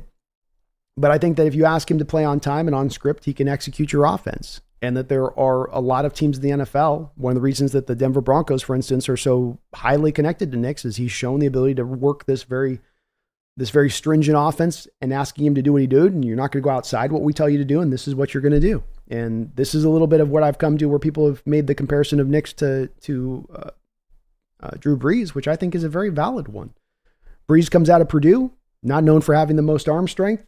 I think Nix has even much more arm strength than what Brees had coming out, but Brees was also in a spread system coming out. He wasn't in a pro style system. He was in the Purdue spread system coming out. So like Nix, was in a lot of an offense that was highly like, get the ball out over here, throw the ball over there. Now bubble screens and tunnel screens and all that stuff wasn't proliferating in the college game as much as it is now, but still there's some similarities there. And I like his talent. He obviously can move, and he's got a good enough arm. Real life exposures. I think I'm not quite as sold on him over in the overall context of I'd want to pick him at 16. But in the second round, if he was there, I might think about it. Stu, who's your favorite quarterback after Spencer Rattler? Jordan Travis. And Jordan Travis is neck and neck with Spencer, in my opinion. I don't think that the separation between those two is that large. Big Ox says, Bo Nix Oregon system looks good, but Auburn Nix scares me. Yeah, Auburn Nix is a different Nix. That's for sure. I like to think that it was just because he was so young, but you never know. Maybe the Oregon system just protected him so bloody much. Real life exposures, Bo Nix style play reminds me of Russ. Only difference is Bo is bigger. I think it's a good comp. I think he's got a little bit of underrated arm at this point. I mean, the ball does jump out of his hand pretty good. There's a little bit of a tiny windup, but then to your comp, real life exposures, Russ also had just a little bit of a windup as well. Agassi says Nix can dink and dunk. He's very accurate. He can be better than Birdie. I agree. Yeah, I agree. Certainly a lot more of a firmly built versus Purdy, a little bit bigger. Tommy says Geno lovers are monogamous and don't tolerate flirting.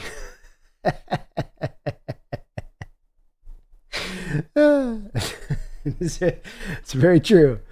Very true. Ricardo says Penix almost threw a game away against Oregon.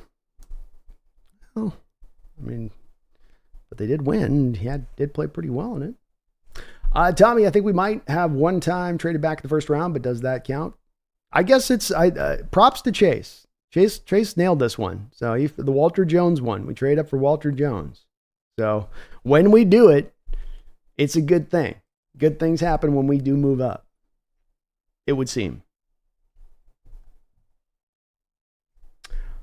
Nick Guzman says, Nick's is fascinating. Everyone says he dinks and dunks, but he had more 20 plus touchdown passes than all the other top prospects. He is very accurate on all passes. He is. Yeah.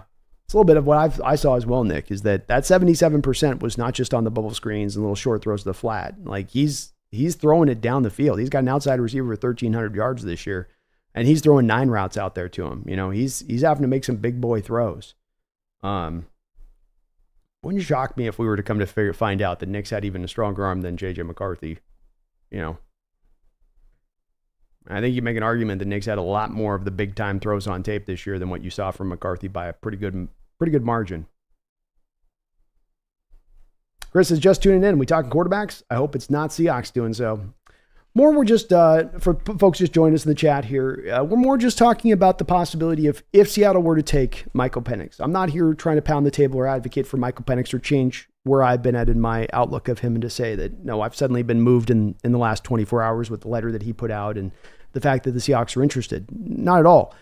But I think that the fact that we haven't talked a lot about it, Chris, as much because I'm not super in favor of it, but I think that you got to cover all areas when we look at this team and what the possibilities will be come draft day. And that's where today I did want to take a little look of if Seattle did take Penix, as much as there's many of us, Chris, yourself, myself, many others in the chat that would feel like that's not really what I wanted to see.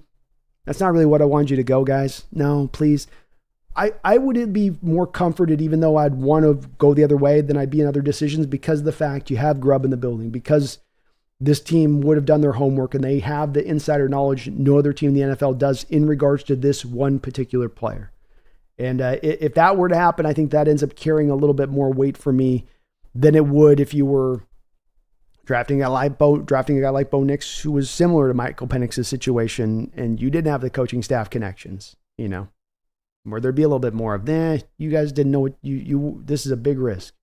You really didn't know on this one very much for sure. And that's not something you want to really be doing in your first round. Real life exposures. Bo Nix is very mobile too. Very mobile.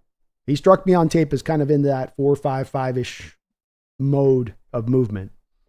I don't think he ended up doing a 40 though, in his test. Nagasa says Nick's the most pro-ready quarterback in this draft. Yeah, you can make that argument. I think that's a pretty firm, solid ground to be on. Nick says Nick Guzman says if you base Nick's off of only Oregon tape, I think he goes top 12, no doubt. That Auburn tape is just so damn bad. Yeah, and coach, you know what coaches do with it too, Nick? They go, "Oh, when you play to the SEC, you in the big boy league, you got handed your ass, you know. And then when you got to go out there to the powder puff Pac-12, you went out there and stroked them up, huh? You know." That's what they're saying behind closed doors. I know that's what they're saying behind closed doors. So is it fair? I don't know. But yeah, the Auburn tape does loom over the top of him. Ryan Meyer says McCarthy has shown 0 more arm talent than Nix. Both not great prospects, IMO. Yeah, I think Nix has got a better arm than McCarthy. McCarthy might have a quicker delivery, but I think Nix has got more of an ability to make every NFL throw in the book if you need him to, or at least come close to it. AI says we traded 1997 up for Sean Springs. Before that, Cortez Kennedy. So wow, we've got a good track record there. We've done Walter Jones, Sean Springs, and Cortez Kennedy. And we have traded up in the past. It's worked out pretty well in our favor. And we almost traded up for John Elway. So that would have been another good one. We're basically batting 1,000 when we either trade up or flirt with trading up. Think about that, John, if you're out there listening. Holy hand grenades says the perch is bigger than the cat. The thing with this is that you're used to the big, supersized pumpkin, okay? and she's a big girl. She's pretty much part lynx. And so this little thing right here, she's just a tiny little thing, comparatively speaking. But that's why she's not allowed up here, is that Pumpkin basically rules the roost and normally doesn't allow it. Pumpkin's just too deep in the nap over there across the room. So she's like, I don't care, whatever. Maybe you'll be getting all Xena though now. I don't know. Pumpkin's over it or something.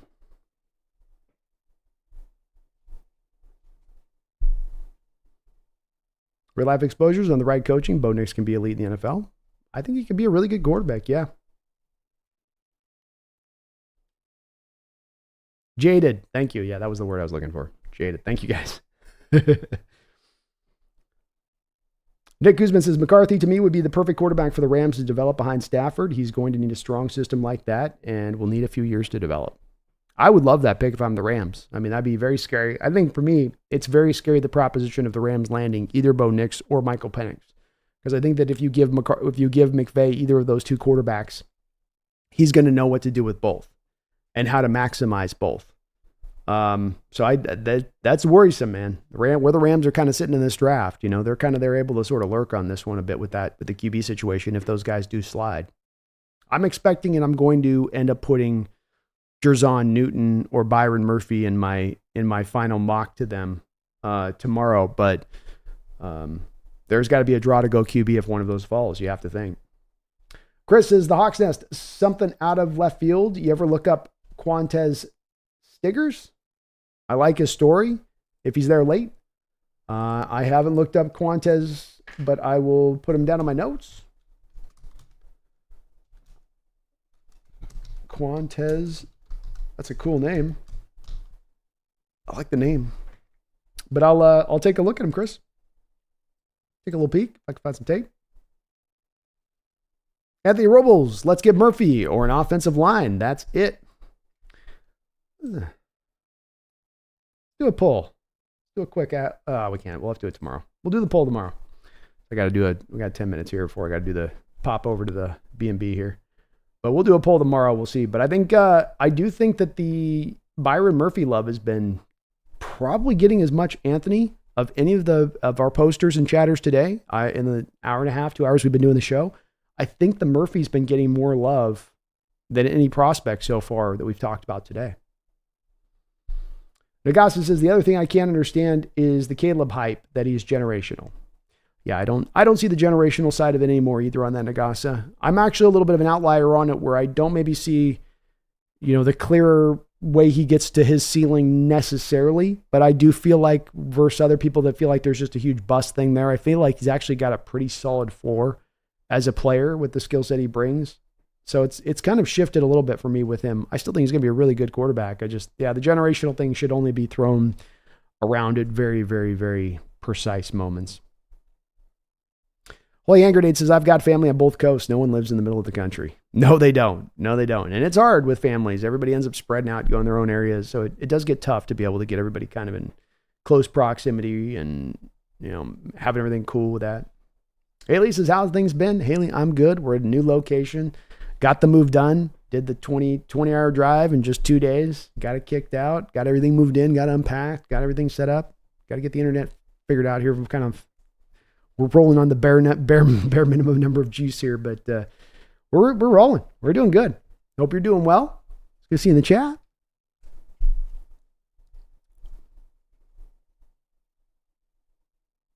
Ricardo says, I don't get the basis for the Marino-Penix comp. Unfortunately, Marino is a bit before my time. So you've got a guy that's just maybe some questions about a bit of mobility. I think Marino had knee injury throughout his whole career I think the first year was good, but the knee injury thing, he had to deal with kind of injuries throughout. I think like on a weekly basis, that guy had to have his knee drained. Eventually ended up tearing his Achilles, but still was able to be a guy that really the point of the comp with it is to look at the guy and go, is there a track record of a guy being able to operate in the pocket and be successful?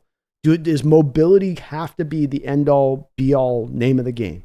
Can a guy with decision making and throwing with anticipation and layering his throws and throwing with touch and throwing with accuracy and velocity, if he can pair all of those things together, can that guy find success within the pocket? Can he be a surgeon within the pocket? Or is it just always a failure rate if it's that type of guy? And in Marino, you have a guy with a quick release, who was threw with velocity, who threw with accuracy, could make every NFL throw in the book, who had subtle pocket mobility that he could utilize with a step or two to his left, step or two to his right, just back away at just the right time, sense of timing of when to move. I think there's a lot of comps there between Marino and Penix. And again, to come back on this, Ricardo, Marino went in a draft where he wasn't the first quarterback taken. He wasn't the second quarterback taken. He wasn't the third quarterback taken. He wasn't the fourth quarterback taken in the first round. I believe he was the fifth or sixth quarterback taken in the first round of that NFL draft. So it wasn't, the comp also goes to Marino as the player coming out of Pittsburgh, being that it wasn't as clear that this guy was going to be a Hall of Famer. It wasn't as clear that this guy was going to be an all-timer for the position. And that's where I think the comp back to Penix makes some sense here. I'm not saying he's going to reach to Marino's level, but if we're talking about the kind of prospect kind of comps to go, there's, I think, some validity between the two. Swedish Shinobi, what else would you expect from Cardinals coach Michael Scott? Oh, it was, yeah, like, that was the best part of it, is they have the Cardinal general manager making all these Kevin Costner draft day moves that are just ridiculous. You know, I'm trading my first round pick. Now we're moving back up. And then you have just the Gannon over there, just with the baby Huey look on his face, like, wow. He's like almost holding the owner's hand next to him, like they're holding hands watching it, like they're watching Jurassic Park in '93 or something. Like, it's not that impressive. Roxanne Roll says Marino fell due to a character issue. He did cocaine. There were some cocaine reports. That's true. We got to acknowledge he was he supposedly there was a little bit of that at play, that he was a little bit of a partier. That's where there is not a comp between the two on that front. Haley says, I really hope the Penix thing is smoke. Get someone to take him before us, then trade down with someone who wants whoever falls. In this late of the hour, Haley, anything is possible on these kind of rumors when they come out, you know? And certainly there's going to be teams that, if you're from John Schneider's standpoint, you want every team in the league to believe you have a full intention of taking a quarterback there if they fall to you. Because if I was general manager, I would like to believe that there may not be 6, there may not be 5, there may not be 4, but is there 2? Is there 3 teams that really like these quarterbacks and they're just trying to wait for their right time to jump up for their floor level where they have to basically jump up to go get them, you know, so they can pay less of a price to make that move up. And that's certainly, I think, is something that could be in play here a bit. Jessica Sylvia says, anyone remember Warren Moon? Penix is Warren Moon. Watch the tape. They both have the same velocity and both are even lefties. I guess we'll find out. I think Warren Moon was a right-handed quarterback, but I love where your head's at on this, Jessica. I still think that there's some validity. Again, that's another great comparison to be making in Warren Moon, who had some mobility, wasn't known for being a mobile guy, and a guy that played in was the run and shoot offense through a lot of his career. And the run and shoot was kind of one of your original spread offenses, where you'd have everybody spread out across the field, and then you were giving your quarterback a 5-man protection on every play, or sometimes even just 5-man protection is all you're giving him. So when you blitzed, there's a lot of times in the run and shoot where they'd have empty backfields, and there would be a free rusher at the quarterback to hit Warren Moon. Part of why Warren doesn't get as much credit in history for his toughness. It's about how strong an arm he had, how beautiful spiral he threw. But the man had to be tough because that run and shoot offense was brutal on quarterbacks because you didn't have the protections that you needed. But he had to, because of that, get the ball out of his hands. He had to be smart in his progression reading. He had to be smart pre-snap in his processing of what the defense was doing, informing him of where he needed to go with the football. And like in your comp, Penix has that too, I think, Jessica, and that ability to come up the line of scrimmage, read what the defense is doing. I don't know if anybody's taken a look at him kind of doing some of his board work and breaking down plays and whatnot, but the kid seems very smart in this respect, where there's a lot of processing going on before the snap and what's determining where he's going with the ball. And if you start to stack all of these elements together, if you start to be smart prior to the snap, if you're smart post-snap, if you can throw with anticipation, if you can beat a blitz by throwing to the hot route and identifying that hot route appropriately in the right way, or sliding the protection the right way, or using a little subtle pocket mobility, then you can be successful. And there is a record of NFL quarterbacks in this league throughout different generations of time who have found success being those kind of quarterbacks. It's not merely the model of the guy that's got to be this new Jaden Daniels type or Caleb Williams type or Patrick Mahomes type, where everything's, they can do the off-script stuff, but then they can be magicians in the pocket on top of it. Not everyone's got to be a magician down to the bottom line to find success.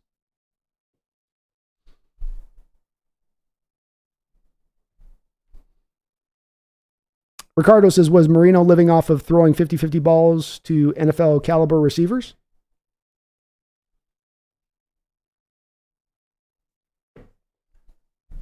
Well, I think it's going to be hard to find exact comparison of any player, Ricardo, where you go, this guy does exactly this guy does exactly to that.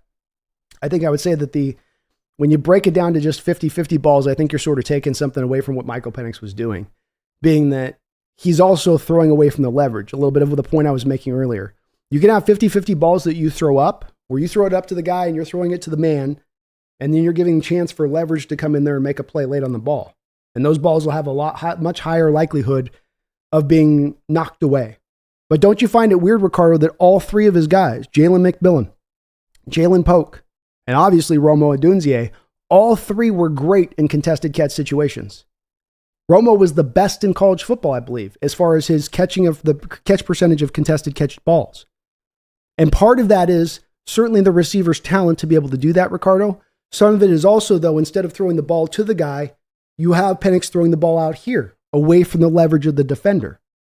And this is something that's a very subtle thing to watch on tape, but it's the thing that you see over and over again on throws of Michael Pennix down the football field, where he's not only putting the ball on the spot to the right place, but he's putting it away from the leverage of the defender. And that increases the chances of those 55-50 balls not just being completed down at the college level, but obviously to be able to be completed at the pro level too. But I saw him make a variety of different throws. It wasn't him just running and throwing 9 routes all day long. I mean, in fact, I would offer to you, Ricardo, if you're looking for the quarterback in this draft that was just throwing 9 routes all day long, go watch the Jaden Daniels tape. That's all Jaden Daniels was doing.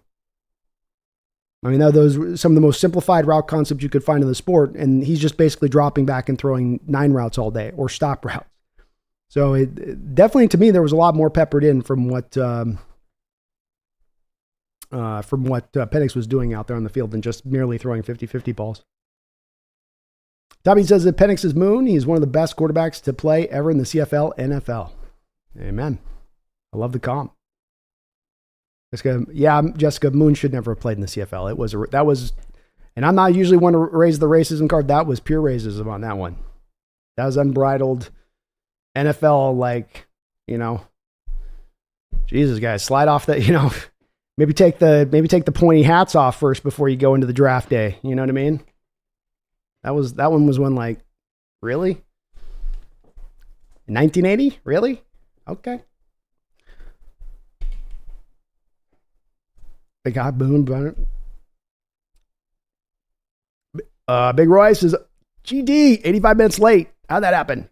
Well, it's no worries. We're going to be back tomorrow too, folks. And I'm going to be wrapping up here in just a couple minutes. We're going to be wrapping up because we're coming back with the B&B show here at 7 o'clock. But I want to let you guys know too, we're going to be streaming all throughout this week. So I'll be streaming tomorrow at 5 o'clock. We're going to be doing our final mock draft. I'm going to be doing my final also 32 team first round mock draft. So we're going to be looking and do a lot more discussion tomorrow throughout the night. And we will be peppering through shows all throughout the course of this week. So get locked in, folks, because you're getting a lot of Brandon this week. Maybe almost too much, one could say. Larry Lapine says, Hawks need the best player available at whoever picks, Jay decides. That pick that fills the most pressing need, oh so often, is O-line with Seattle. Troy Fatano from UW fills the void, literally. He would be an interesting one, Larry, and we're hearing right now reports here that potentially there's a kind of a knee thing that might allow him to slide down into Seattle's spot for sure. That'd be pretty cool. I guess Penix always throws while still moving backwards off platform. Definitely the arm angle could stand to come up a little bit more. Ramsey Foster says Brett Coleman has the Seahawks taking Barton. Thoughts? I like it. It's a good, safe pick. I've got my big drive here, Ramsey, at the start of this offseason was let's get this offensive line built up to a strength. We have proceeded to kind of go on low-end deals on the guys that we brought in, and outside of maybe Fant getting a little bit of money there. So if they go offensive line and they go early offensive line, Ramsey, I will highly applaud the move because I have a big belief in offensive lines driving success in the NFL in a major, major way. And I think it's also been a place that we've neglected in recent seasons in a major way. So there's a lot of room for improvement here. And Barton is, I think, one of the safer interior offensive linemen in this draft. He is going to be a guy that can play in this league. He's going to be successful. May not have the star power at the end of the day that he brings to play, but he's going to be a meat and potatoes offensive lineman who will never be the weak link on your line, who will be one of the strengths, and you can rely on him, I think, week in, week out in that way.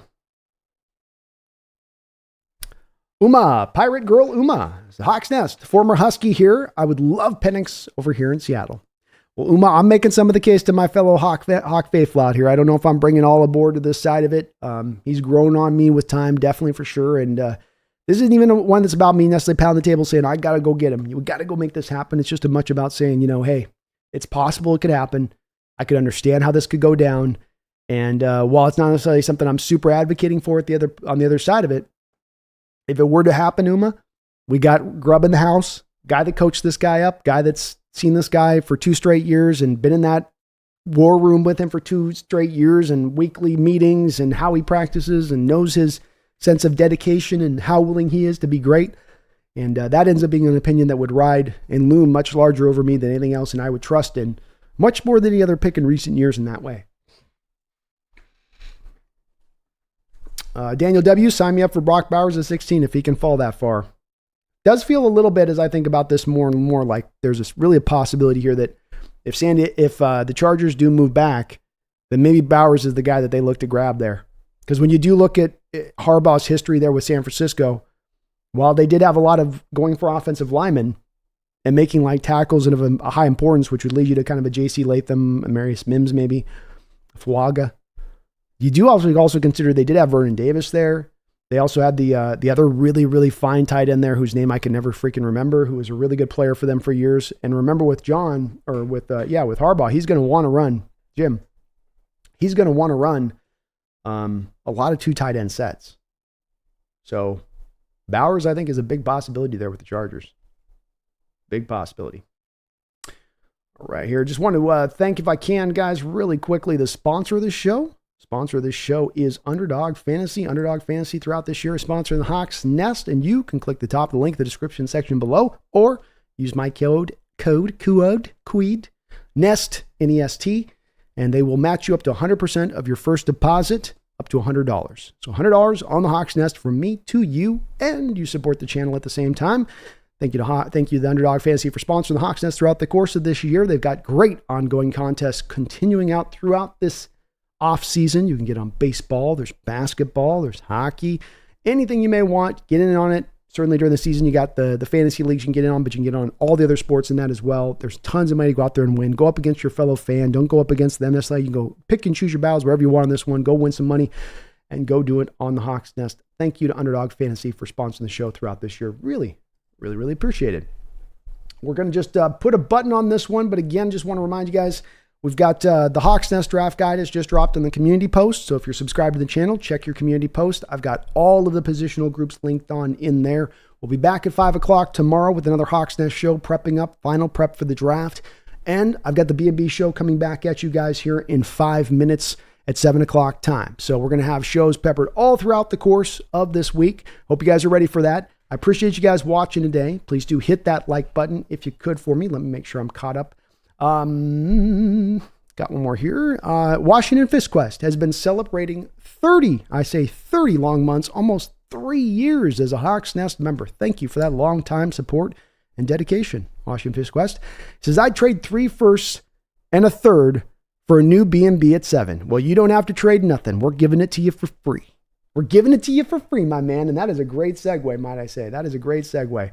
Stu, thoughts on Xavier Legette? Love myself, Xavier Legette. I think he's a second round value. I've got him as probably, I think, my 7th receiver on my board. I do have him ahead of guys like Xavier Worthy. But I was kind of wrestling with last night whether or not to put Xavier Legette ahead of Adonai Mitchell or not, because we're hearing reports about Adonai that are a little weird. But I kept Adonai above him. He's about the 7th, though, second round. Somewhere in that neighborhood or so. All right, folks, we will be back in 5 minutes, super fast, real quick, right back at you. I really appreciate everybody today for watching. It sounds like this all sounded good and came through clear to you guys at the first show here out of my new location. We will be back in 5 minutes with me and Brendan. We're going to do our final last bit of breakdown of the safeties. So we're going to look at the safeties here in just a second. And other than that, we'll be back again tomorrow at 5 o'clock on top of that. So I appreciate you guys watching. Please do hit that like button on the way out the door. I would really appreciate it. Until we meet again here in 5 minutes, please, by God, don't you ever forget. Go Hawks.